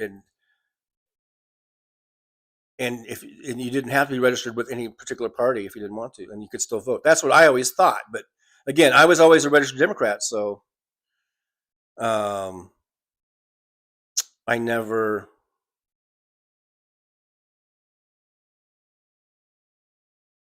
It never was a thought.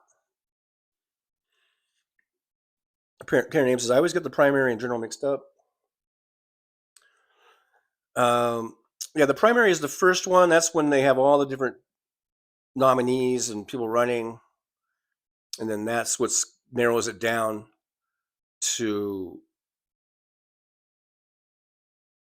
who's going to win the nomination for those parties. And then when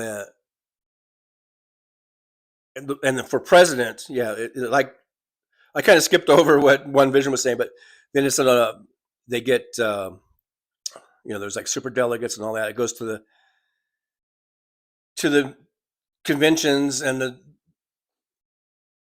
the candidates, the candidate that gets the most, basically the most super delegates,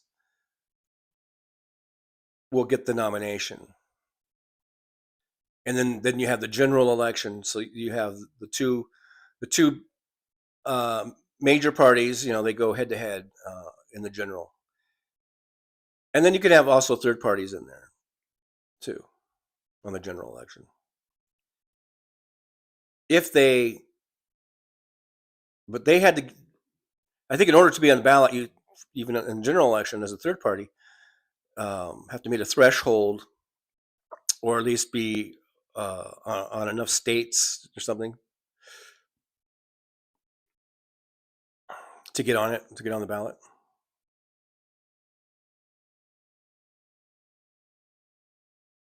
Paul Burrows says the brain is a magnificent thing.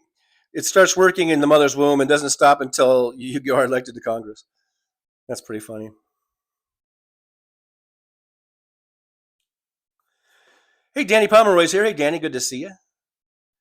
Danny says, Chris, the Trump administration did it like 2 times and stopped trading to Trump 1.0 and 2.0 and now wants to control the Fed chair. Will no longer be safeguarding in place. The stock market is overrated today. Doge. I think that was a mid-thread. That was a total mid-thread there. So I probably shouldn't have read it.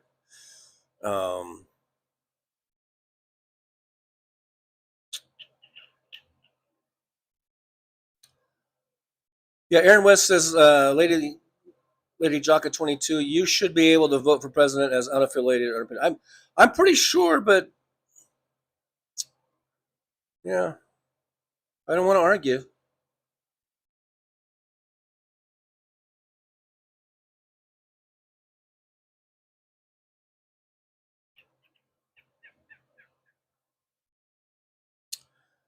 Chris Doug says, if you lost your SNAP benefits and can't afford a turkey for Thanksgiving, consider roasting Stephen Miller over an open pit. He's definitely a turkey. Sandy Fo said she could hear the blower guy. Yeah. Fortunately, I think they're done now. So.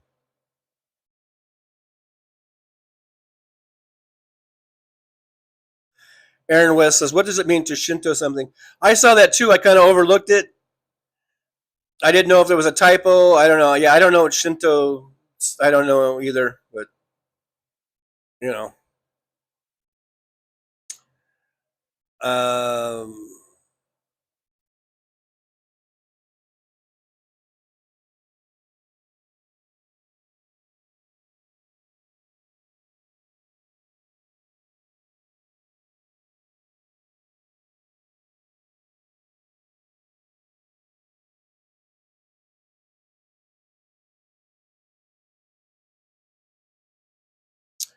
Danny Pomeroy says that rare earth thing is coming to new technology. Minnesota is doing the same thing with green materials, all natural, starting in 2027 manufacturing.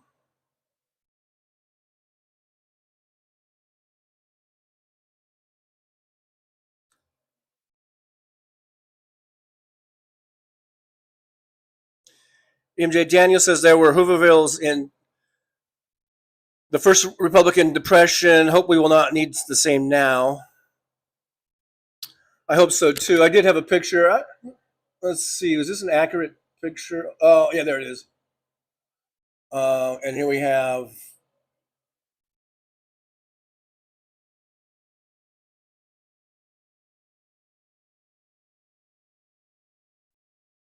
long lines, food banks across America. Donald J. Trump making America, what does it say? Great again, I guess. So there it is. There's your MAGA, making America great again, Donald Trump. And we are back to food lines. People having to go to pantries and get food and feed their families.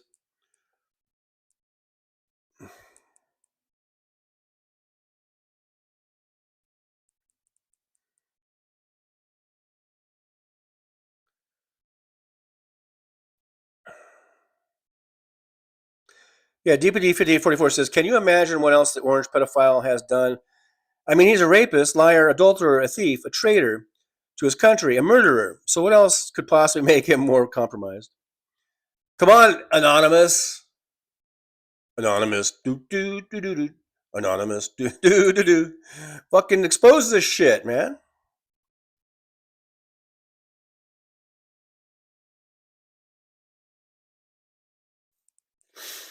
Chris Doug says, it is the ultimate slap in the face to Putin that Zelensky is a former comedian actor.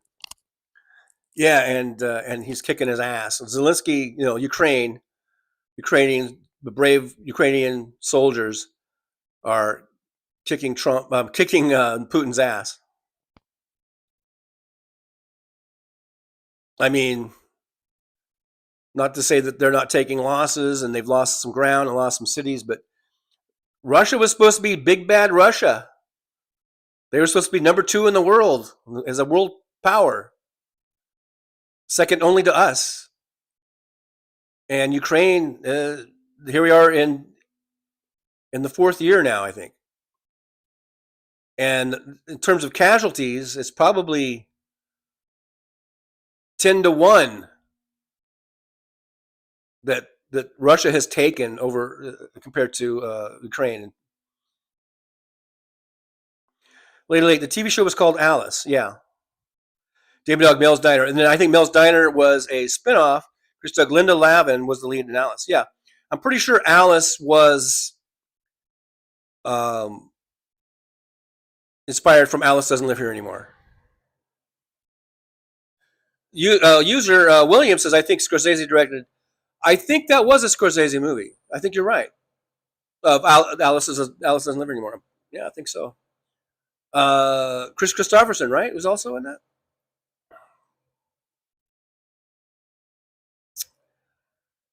Mad Max says Alice's Restaurant was released in '67, long before the TV show Alice.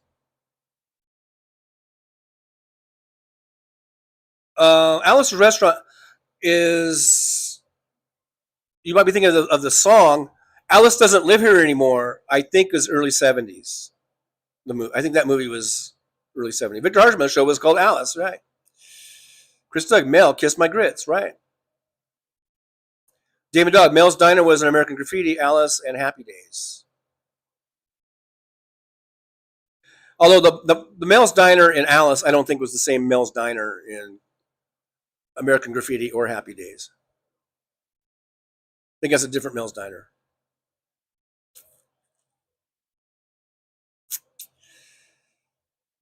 Mad Max says the song inspired the 1969 film Alice's Restaurant, which starred Guthrie. Yeah, that's a whole different thing than what we're talking about. Lady Lake, Karen Ames says Diane Ladd played Isabelle Dupree in the TV show Alice, and it was adapted from Alice Doesn't Live Here Anymore. I just Googled it for you, John. Thank you. Yeah, so she was like Flo or something like that. Or no, or did it have a name? Oh, Isabelle Dupree. Okay. I don't know what they call. I don't think they called her that though. I don't think they said, "Hey, Isabelle Dupree." Come here. But yeah, so she was like the second banana, right?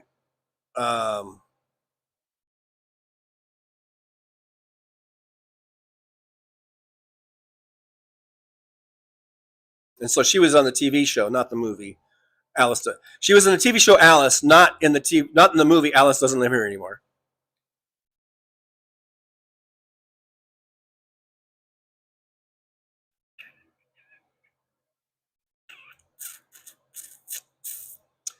DPD 5844 says, I would love to see the fuckers' reaction to President Obama announcing his third run at president. I would pay to see their reactions.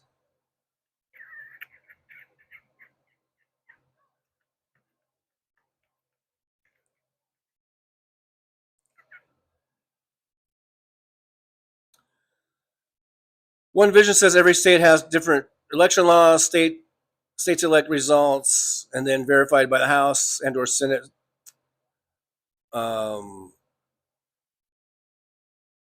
Swearing them in, unlike what Mike Tiny Johnson is blocking.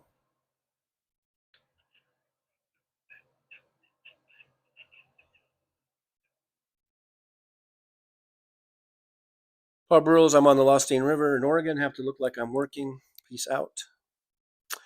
Big Hook, Big Hook. The Big Canuck is here. Hey, good to see Big Hook. Otherwise known as Bigfoot. I don't know. It says, hi, Aaron. Update, I tore my Achilles tendon. Oh, that's what happened the other night, or last night, I guess. And awaiting further assessment by orthopedic surgeon. Not good news. Yeah, torn Achilles, that's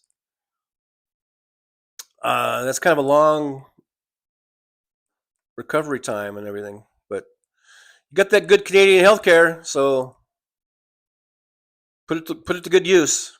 Put that Canadian healthcare to good use.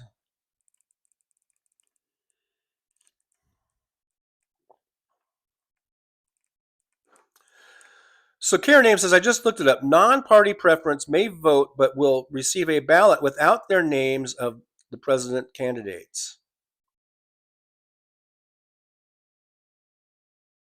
I don't know.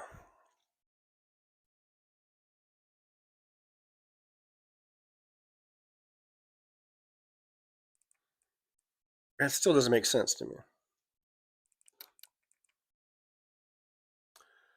One Vision says again, Trucker John, Trump unleashed Pegasus. It's like the NSA crawling through any data you have, and it's pretty untraceable. Mass hacks are getting difficult due to spyware. Well, if Anonymous is so big and bad like they've always claimed to be, they should find a workaround. They should find a back door. I don't know. They're supposed to be so smart. Maybe they're not so smart after all. I mean, I thought these were like mega smart people, like the smartest, the best of the best. You know, can they not live up to the challenge?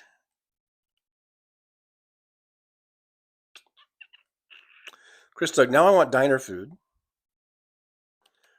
One Vision, prison is bad. Okay.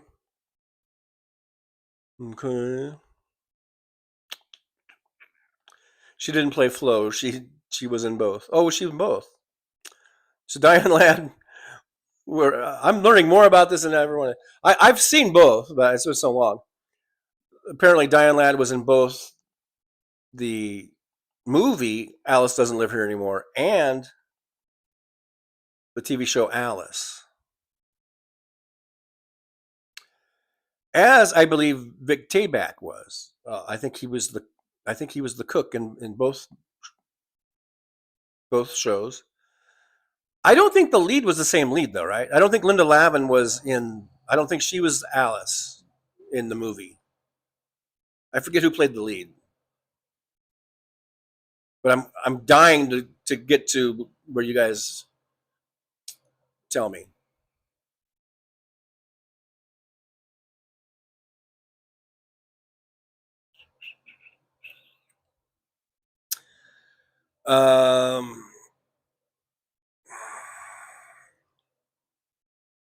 So yeah, Bigfoot's got a torn Achilles. Yeah, sorry to hear that. I know it's going to be, those are, I don't know if they have type of surgery they have or what they do for them, but thank God you got that good Canadian healthcare. Sandy Foltz sent one Trucker John gift membership. Thank you, Sandy. Yippee. Going out to Sandy. That qualifies for a yippee.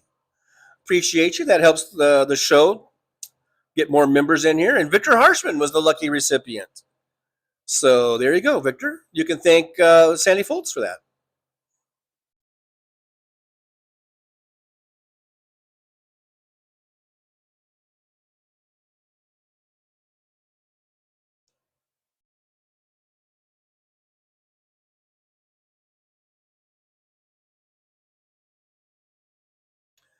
Big Hook says, yes, I will, TJ. Yeah, you got that Canadian healthcare. I'm just saying, if I tore my Achilles, well, I do have Medicare now, but I haven't really, I just turned 65. Supposedly, I don't even have aren't you supposed to get a card? I haven't received a Medicare card or anything. But let's say if I wasn't 65, I'd probably be pretty fucked because I really wasn't carrying any insurance for the last few years. I was kind of off and on with it, you know. And if I tore my Achilles and I didn't have Medicare, I would be totally fucked. And I have Medicare. I don't even know how good that is because I haven't used it yet. But I am enrolled. I know I'm enrolled, but I don't even know if that's really how good or bad that is.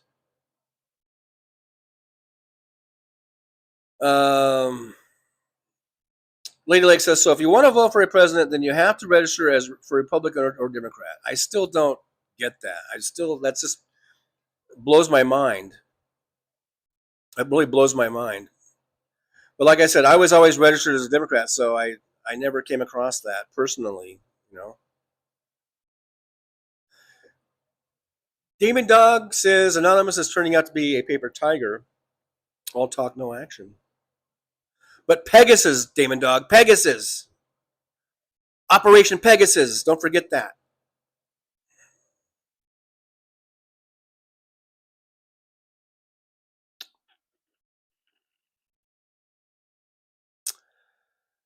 Mad Max says, we need to get Pierogi to hack the stuff. He's the best.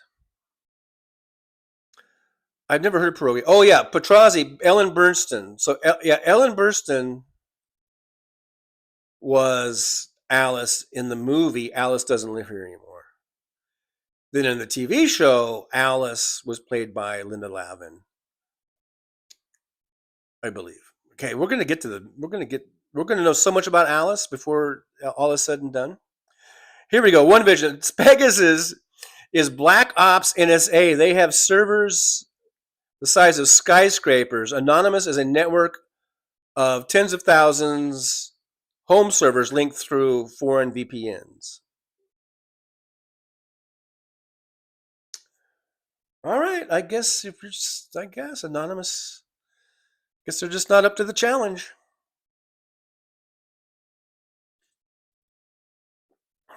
Where's Remy Malek when you need him?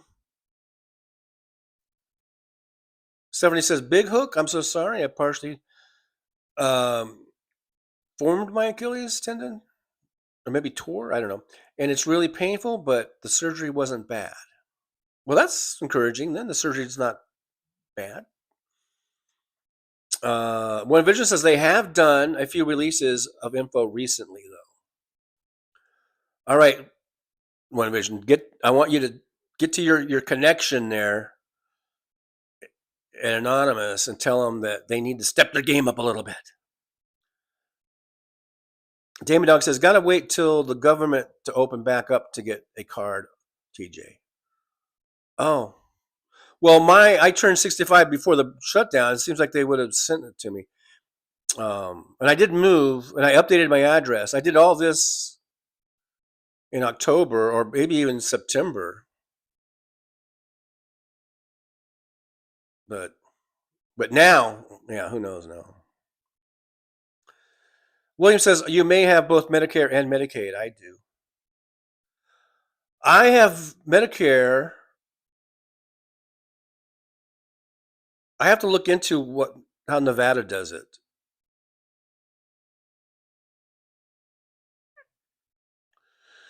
Peter G200 LBFB says you will have to pay some out-of-pocket costs on Medicare. Believe me, it happened to me. Yeah, I know it's not 100%. It should be 100%, but it's not because Republicans said you got to have some skin in the game or some bullshit. And so basically, I think it only covers like 80% or something. And that's why you got to get the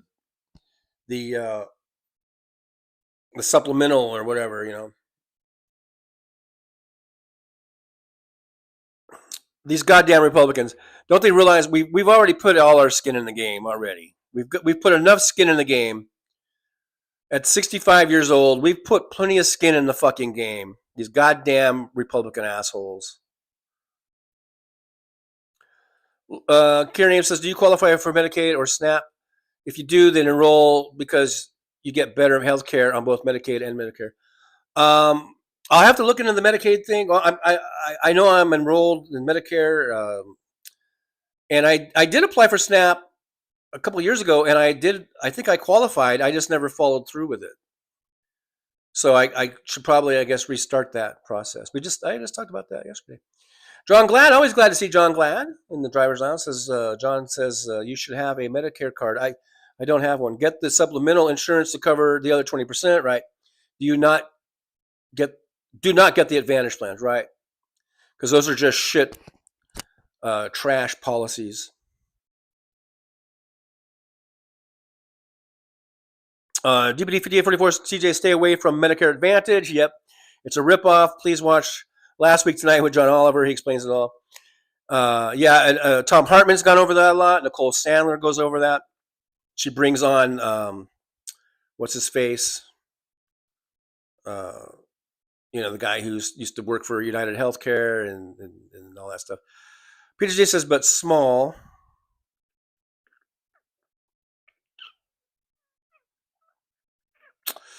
Karen Ames says, we have HealthNet Dual Senior because we have both Medicaid and Medicare.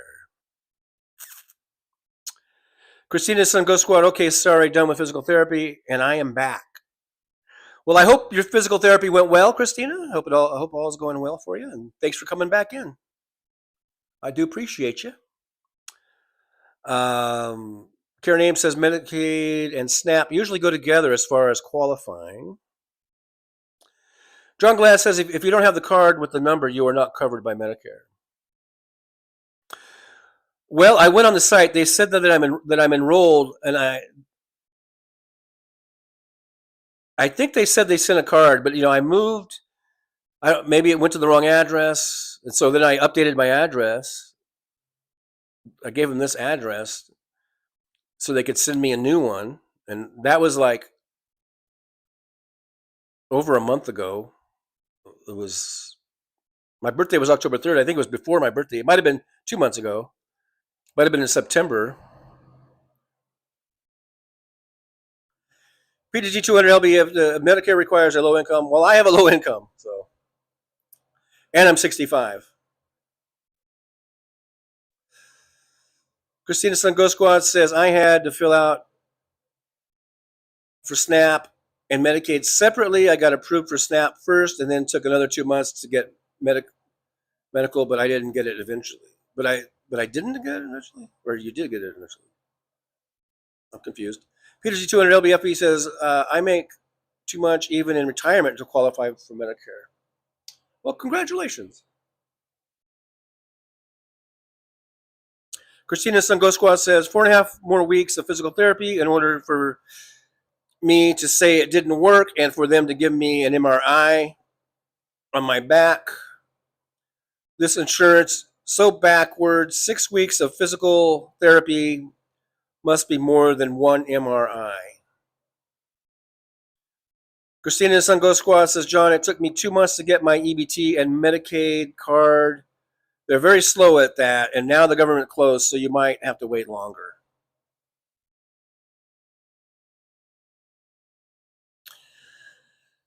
Yeah, like I said, for my Medicare card, I updated my address, I think like 2 months ago, well before the shutdown.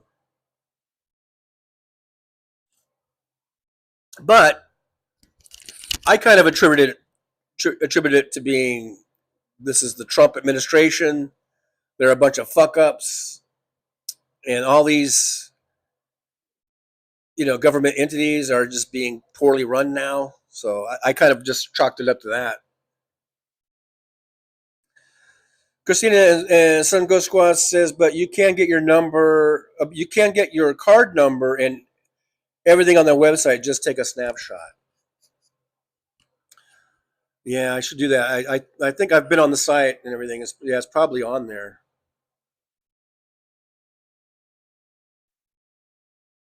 But anyhow, I'll get it worked out. I'll get it all worked out. I still think Medicare should be covering 100% of everything. If we would stop voting for Republicans, see my picture there. If we would vote out Republicans and we had a bunch of good, AOCs and Bernie Sanders and Elizabeth Warrens, I think we would eventually get Medicare at 100% coverage. And I think we would even lower the age eventually. That was the original plan. in 1965 or something like that, when Johnson signed it into law, Medicare, right? The plan was, I think they started it at 65, and the plan was for like every 5 years to lower it 5 years till eventually it was like Medicare for all. That was the plan. Every year it was going to go from 65 to 60, then 5 years later it was going to go from 60 to 55, and then years later from 55 to 50. They were just going to keep lowering it until eventually it was just Medicare for all. That was the plan. But the Republicans had other ideas. The American people, apparently enough of them don't give a fuck. And they vote for assholes like Nixon and Reagan and Bush and Trump. So eventually these programs get whittled away and whittled away till eventually they're just ineffective completely. And that's the road we're on when we keep voting for Republicans. So please, at every opportunity, please vote out Republicans. They're not for us. They're not for our best interest. They think that we should be happy with whatever little scraps we get and don't complain about it. If the scraps aren't enough, then just shut the fuck up. That's their attitude. And we need to stop electing them, and we need to tell them to shut the fuck up. Mad Max says, if the government doesn't help the people, there will be no people to be governed.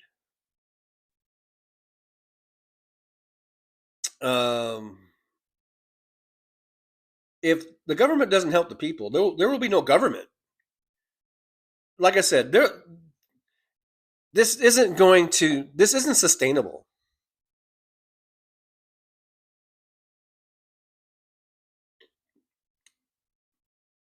Tyrants don't last long. Now, it might seem long, like in real time, because we're living through it, and in the process of going through this, people are going to die and people are going to get hurt. So it's awful, but it's not sustainable. And at some point, it's going to crumble and crash down for these fucking oligarchs to support and want a dictator. But it doesn't, it's not sustainable. It will come crashing down. The question is just how many of us are going to get hurt in the process. And unfortunately, there are people that will get very hurt. But it's kind of like pulling off the Band-Aid. We need to just rip the Band-Aid off and get it over with, and get to getting back to being a good democratic society, and getting better and improving ourselves and realizing that we've made a lot of mistakes. Our country has made a lot of mistakes along the way, and we have not been perfect. But I think we've, not for lack of trying, I think we've had a good foundation in our Constitution. We are a nation of laws. We have shown that we are, at least a portion of us, we are for equality. We are for social safety nets. We are for helping to keep people from falling all the way to the floor. And we can get through this terrible time. We just got to hang in there, man. We just got to hang in there. Hang on a little longer. Don't give up. Because eventually we will get through this.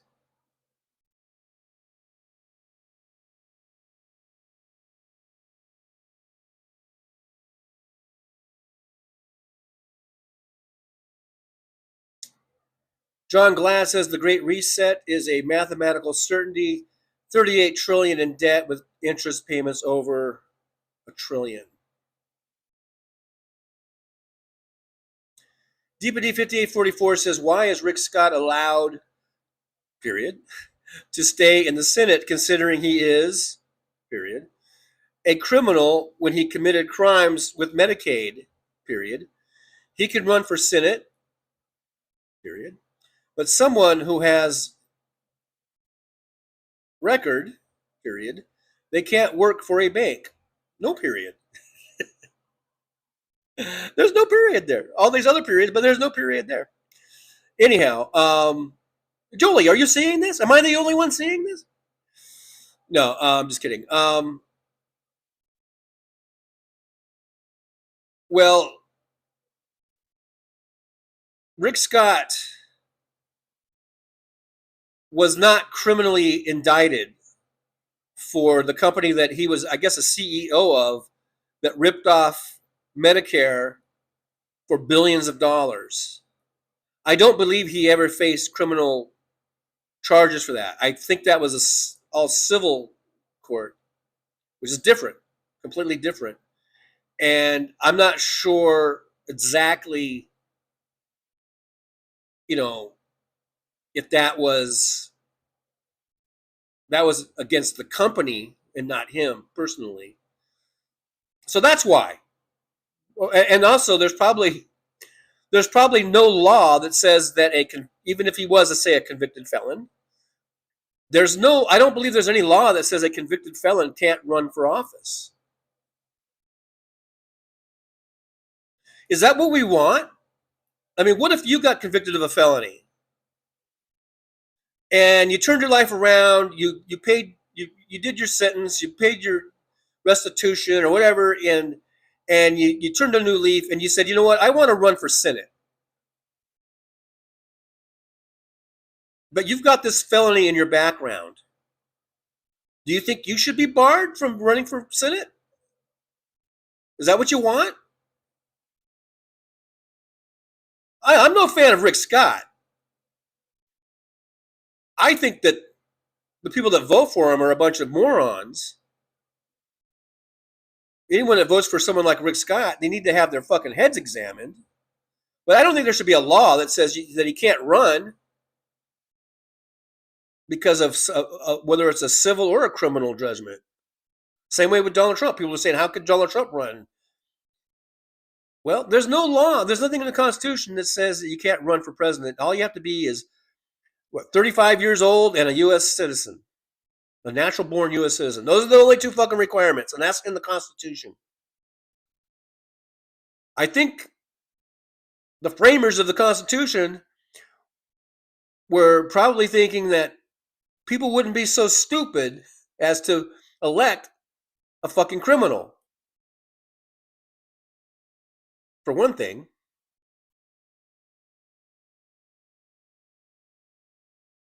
So, as far as Rick Scott being elected to Senate, I put that on the voters.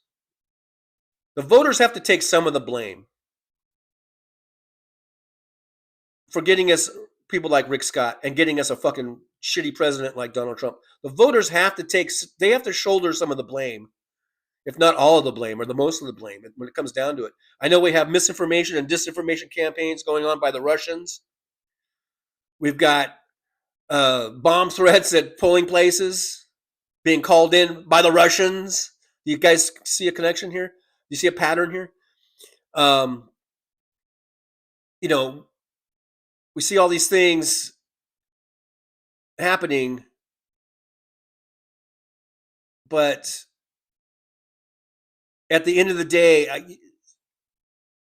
I think you still got to put a lot of blame on the fucking voters for being lazy, for not voting, or for not knowing the issues, for thinking Donald Trump is just this kick-ass businessman that they saw on The Apprentice 20 fucking years ago. And that's really all they know about Donald Trump, even to this fucking day, even with the 34 felonies, even with the sexual assault or the civil case with E. Jean Carroll, even with all the fucking shit that he's doing. There's so many voters out there that all they know is Donald Trump from The Apprentice, and they think that was a real thing, a real show, and he was a kick-ass businessman from New York City, a mover and a shaker. I'm blaming those motherfuckers. I'm blaming a lot of you got to put some responsibility on the fucking voters. So Rick Scott can run. I don't like Rick Scott.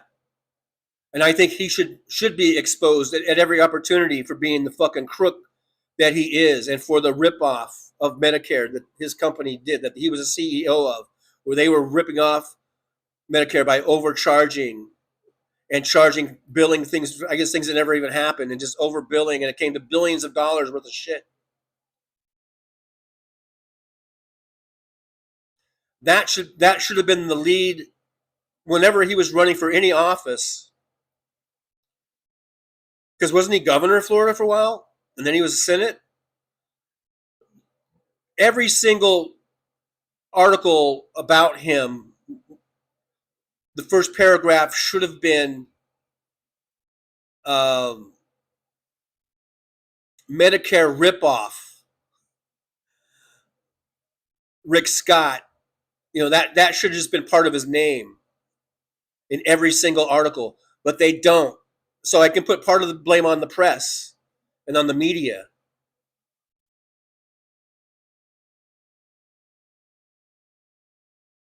But just to say he's a criminal, first of all, I don't know if he was ever convicted of a crime. Like I said, it might have been a civil judgment against the company that he was the CEO.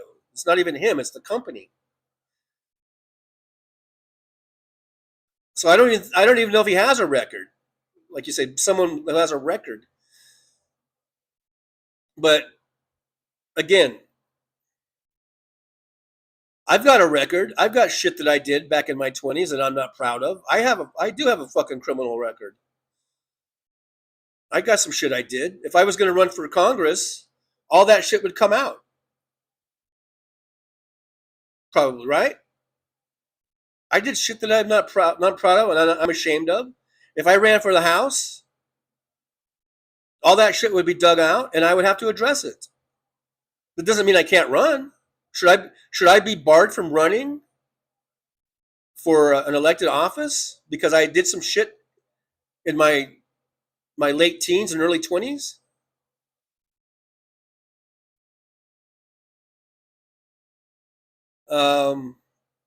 I don't think so. I think I've changed a lot since then. I think I've learned a lot since then. I don't think I'm the same person I was back then. Should I not be allowed to run for office? So be careful. The point is, I guess, be careful what you wish for. Maybe. I don't know. Maybe it's a good thing that maybe it would be a good thing if I wasn't allowed to run for office. I don't know. But I say, let the people decide. If I was going to run for office and it came out, the stuff that I did when I was really young, and that's fine, and I would address it, and I would, you know, as if I'm campaigning, I'm not gonna, you know, you got to address it, and you got to face up to it, and then let the voters decide. Is this too much? Is this too much? Is this a barrier of entry or you know? So it ultimately comes down to the voters.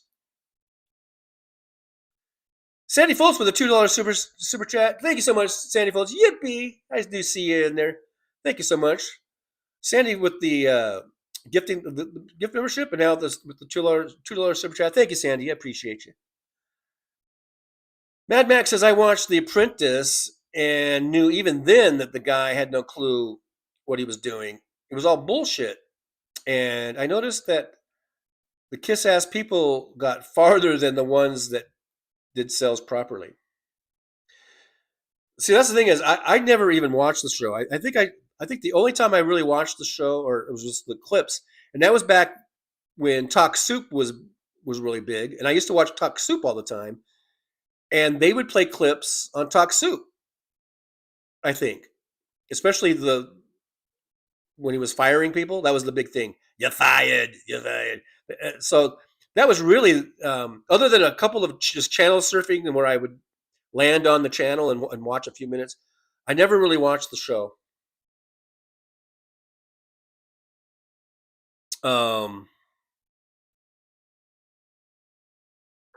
I've had, the reason I say that about Trump and people knowing him from that, because I've had like before the 2024 election, I had people in my car that would talk about Trump and talk about what a great guy he was, and they were talking about the Donald Trump from 20 years ago on The Apprentice. They weren't talking about the Donald Trump even from the 2016 election. They were talking about the Trump from the early 2000s. It's just amazing. Mr. Spock says, I watched 15 minutes of The Apprentice when it came out. That was enough for me. Big Hook, 1777, otherwise known as Bigfoot, the Big Canuck, says Mark Burnett wrote the scripts. It was all fake reality TV. Now, I know those are scripted. Most reality shows are scripted in some way. At least, if nothing else, in a sort of a broad sort of skeleton of the show and what they want to be done. Some might be more scripted in terms of actual dialogue than others. I don't know if Mark Burnett, I know he produced, I know he was executive producer of the show. I don't know if he wrote the scripts. They usually have script writers. They usually have a writing staff. I don't know if Mark Burnett was actually the writer, just for clarification. But he was the executive producer. And I suppose everything went down, with his blessing, with his okay. But like I said, most shows they have staff writers and I don't think Burnett was a writer, but he might have been. He might have been. I don't know. Christina Sun Goes Squaw says, yeah. Well, they should have on the books anybody who has a criminal record within the last 10 years cannot run for any kind of office. I would vote for that. Well, again, that would have to be like a statute. Now, if we're talking about state elections, then I guess that would be a state law. If we're talking about federal elections, that's a federal law. I mean, that and certainly there are constitutional provisions that you have to look at. You can't just wiggle your nose and snap your fingers and it's done. There's procedures and stuff. At least for us law-abiding people. Now, if you're Trump, then I guess everything is there are no laws.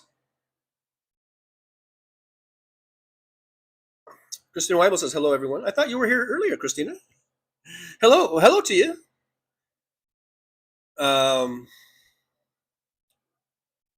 Christina Sungosqua says, I'm from New York. I know you're from New York.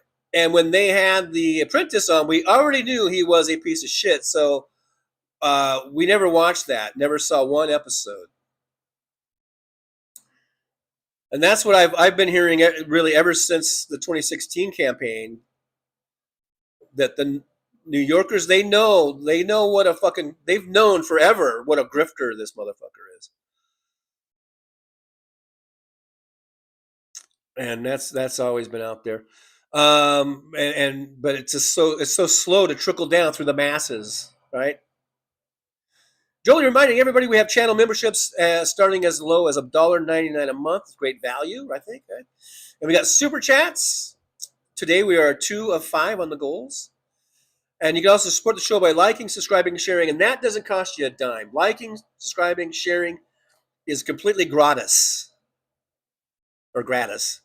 And we're at 4,180 something subscribers. Thank you guys so much. If you haven't subscribed, then please do hit that subscribe button.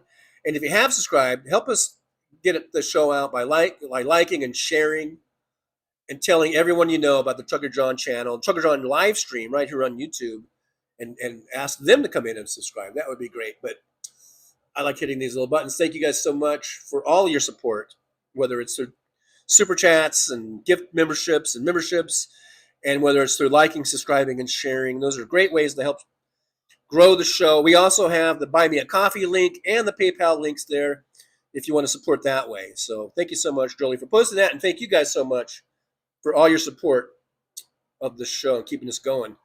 DPD5844 says, TJ, I volunteer for an organization that helps individuals with criminal records. I could not tell you the hoops that these people have to go through just to apply for jobs at Walmart. When I understand that, I get that.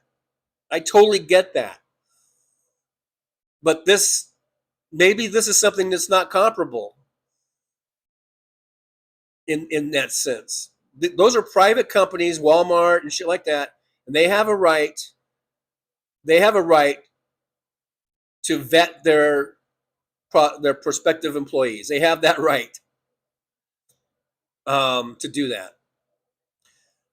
As a elected official,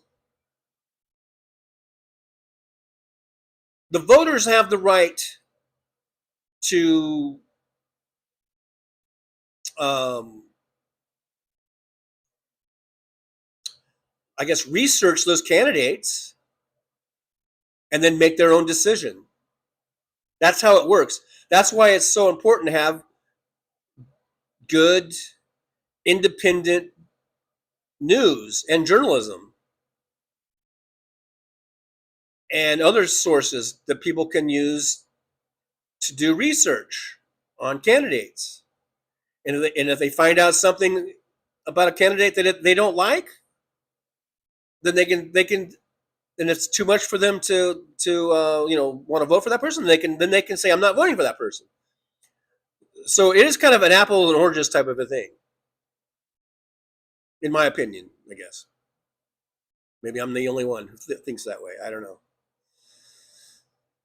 Mr. Spock says my favorite reality show was Extreme Cheapskates. People hanging up tea bags and such. I couldn't believe how low it was. Laughed my ass off.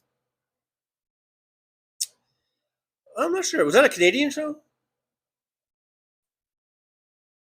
I don't know. It sounds familiar, though. It sounds somewhat familiar.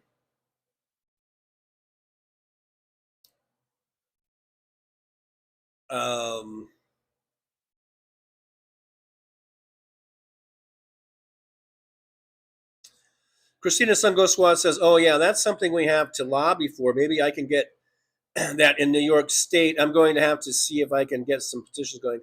Laughing out loud. I'm kind of mid-thread. I don't know. What did I miss? I don't even know what you're lobbying for. I don't even know what that's in reference to. Christina says, let me tell you, New York was horrified when he was running. You guys should have screamed a little louder to the rest of the country. Christina Weibel says, I have an announcement. Fancy's back. Oh, I saw that on Facebook, but she said she's back. I really don't know. Maybe it's none of my business. I don't know what was even wrong in the first place. I don't know what happened. Sad to hear she's back, and let's all send Fancy our love and our thoughts and our prayers and our positive thoughts to get well soon. Thanks for bringing that up, Christina, because I did see that yesterday, and she posted on Facebook. It looked like the same exact room, didn't it? So I hope Fancy's doing okay. I don't know what the issue is. Again, it's none of my business. It's up to her if she wants to tell people what's going on. Maybe some of you guys know. I don't know, but I just hope she gets better, because Fancy is one of my favorite people, and I know a lot of people in this chat room that we love Fancy and we want Fancy to be well. So send your positive thoughts and prayers out to Fancy. And she is on Facebook and on YouTube if you guys want to try to reach out and say hi.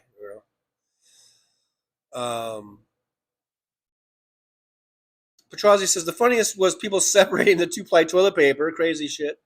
Literally, I think. MJ Daniel says, oh, and the kind of person DJT is and has always been is trickling down on MAGA now for sure. Karma all over their stupid asses. The stupid ass people. DPD 5844 says, yes, people can change their lives around, but the question should be, why do some get a free pass to go on from breaking the law to writing the laws? Well, like I said, blame the voters, ultimately. They didn't have to elect Rick Scott. And if they're too lazy to find out what type of a person Rick Scott really was, that he was just a grifting fucking piece of shit who made, or his company made billions of dollars off of ripping off Medicare, either they were too lazy to find that out or they didn't give a fuck, then you got to blame the voters.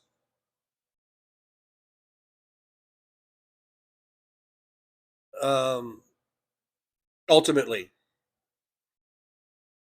That's the way I see it.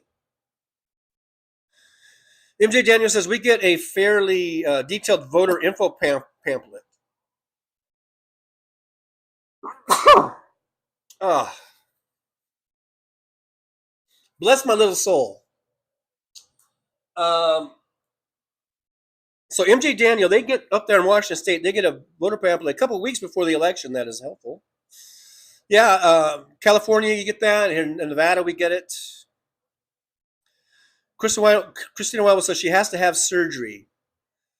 Okay, so yeah, I don't know what it's about, but again, my thoughts and prayers, and just wanting to send out positive energy to Fancy, and hope hope the surgery is successful, and she,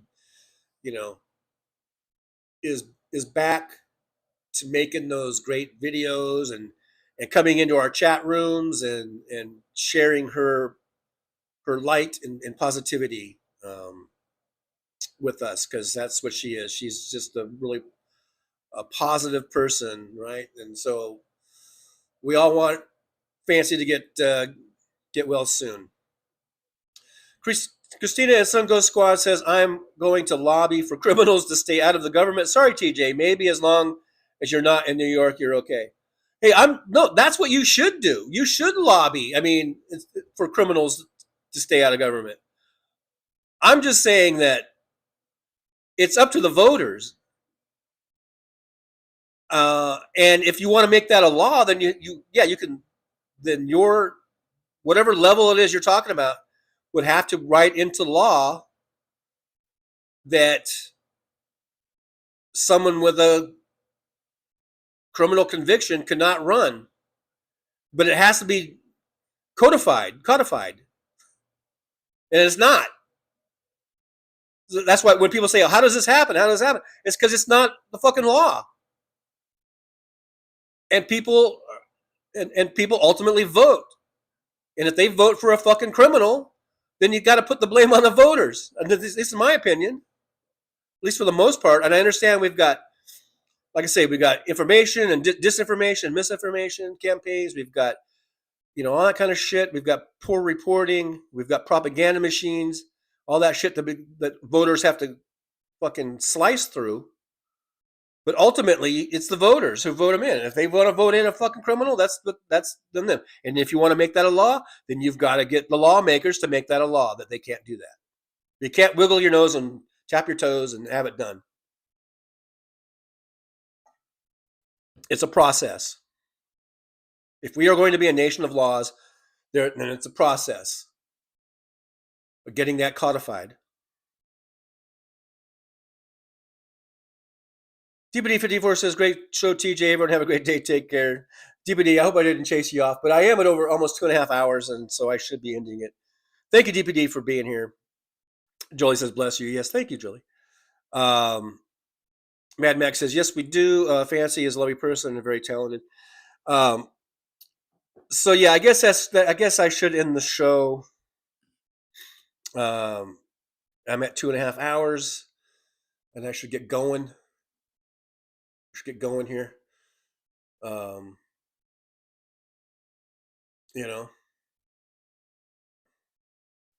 yeah, but before we go, I just wanted to say hi to everybody, and I hope Fancy, I hope you're okay. Hope everything's gonna be okay. Hope surgery is gonna be a great success, and you're gonna be back on your feet before you know it.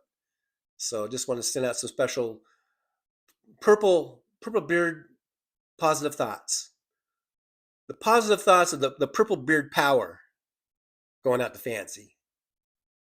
All right, so just know you're in our hearts, Fancy, and we're all thinking about you.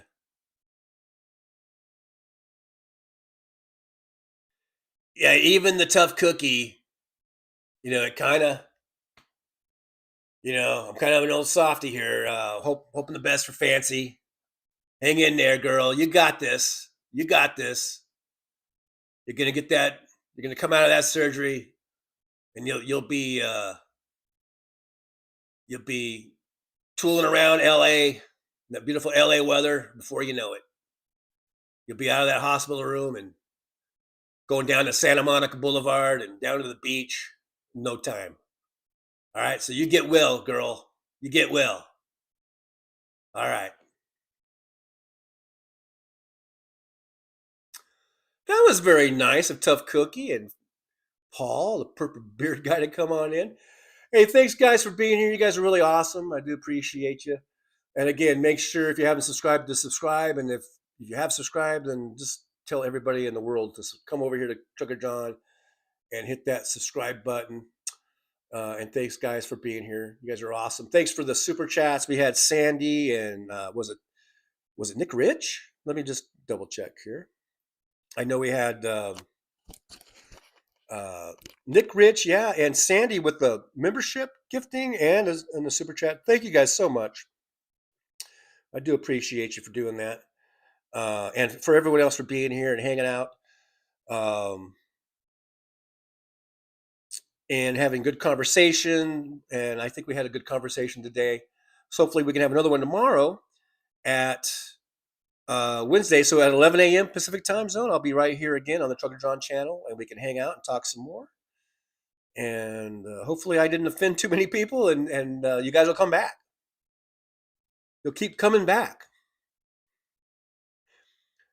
Maybe I should start awarding a chips to people. All right, guys. Thanks a lot. I appreciate you. The only thing left to do now is the words of wisdom.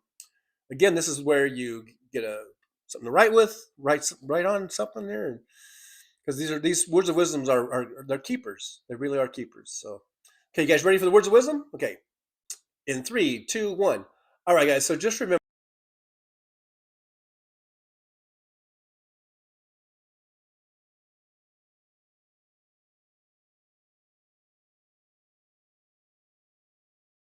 Well, it's time to say goodbye. The show has come to an end. But don't be sad, no, don't you cry. We're all gonna come back and meet again. Have some fun times, hopefully nothing too bad. We might talk about war crimes. Might talk about Baghdad. I doubt we'll talk about door chimes. But if we did, I'd be only too glad. So hasta la vista, baby. The show is over, but could I ask you maybe to take a shower? No, that's not what I meant, but I couldn't think of anything to rhyme with over. Now my whole rhyming scheme is all screwed up. Oh shit, I should have stuck to truck driving, who I tried to kid. At least when I was out there driving, I could handle a skid. But doing this live stream, baby, has been a real kid. So I hope to see y'all again right here on the Trucker John Livestream. We're gonna do it again and again, right here in the Trucker John Livestream. Yeah, the Trucker John Livestream. We're gonna come back and do it all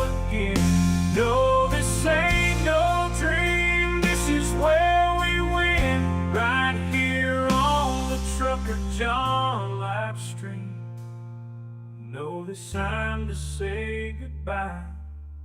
The show is coming in.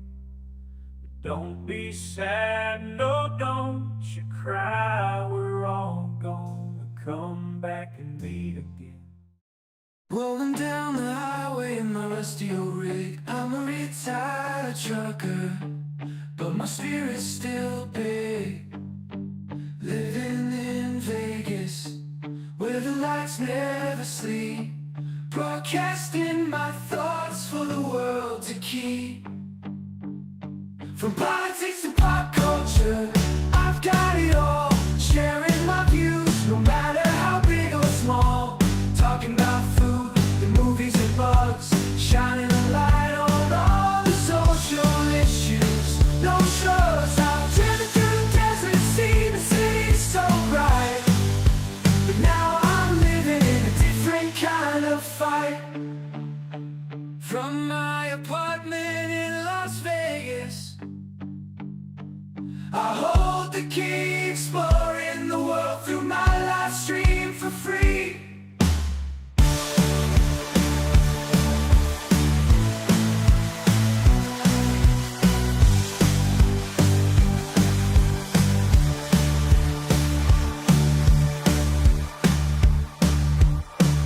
My apartment in Las Vegas, I hold the key, exploring the world through my live stream for free.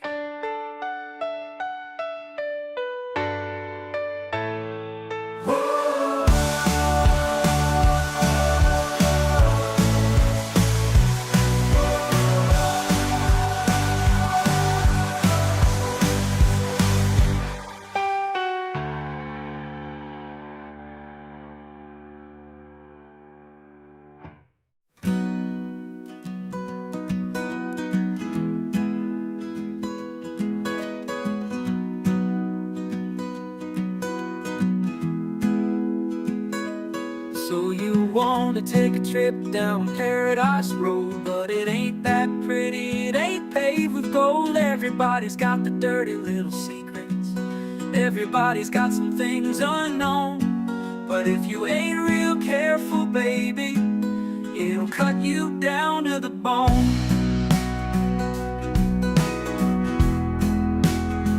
Under all those bright lights, you've gotta learn to ignore the glitter. It's all about fight or flight, and you don't wanna do either. So go on down to Paradise Road, it'll make you wish that you were young.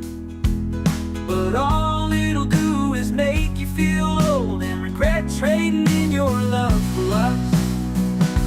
It's all just a big charade, it's all just one big game, and it ain't about love. It's all about the thrills, it's about staying in the hunt, it's about going in for the kill. So head on down to Paradise Road, that's where your friends are now. They're the people that nobody knows. So go ahead and make your big show. So live it up on Paradise Road, just don't let anyone know. It'll be your dirty little secret, it'll be your guilty little pleasure. Living a secret that the whole world sees, hiding in plain sight among the scum and the thieves. It's so damn hard to ever be pleased.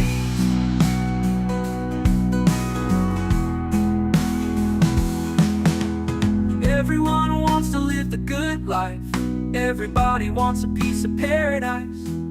But where would you run? Where would you hide? What would you do to buy a little more time? Grandiose dreams of happily ever after are really just another day's end. And when the sun goes down, you just lay there wondering, can you really do it all again? You're praying for one last shot, you're hoping for one last big win.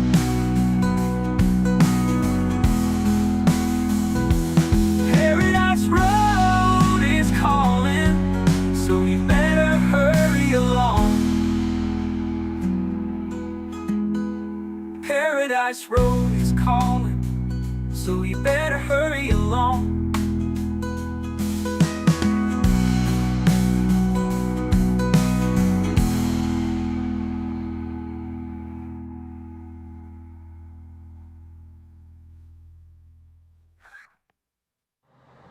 Show's over. I'm out of here, folks. Bye. See you later.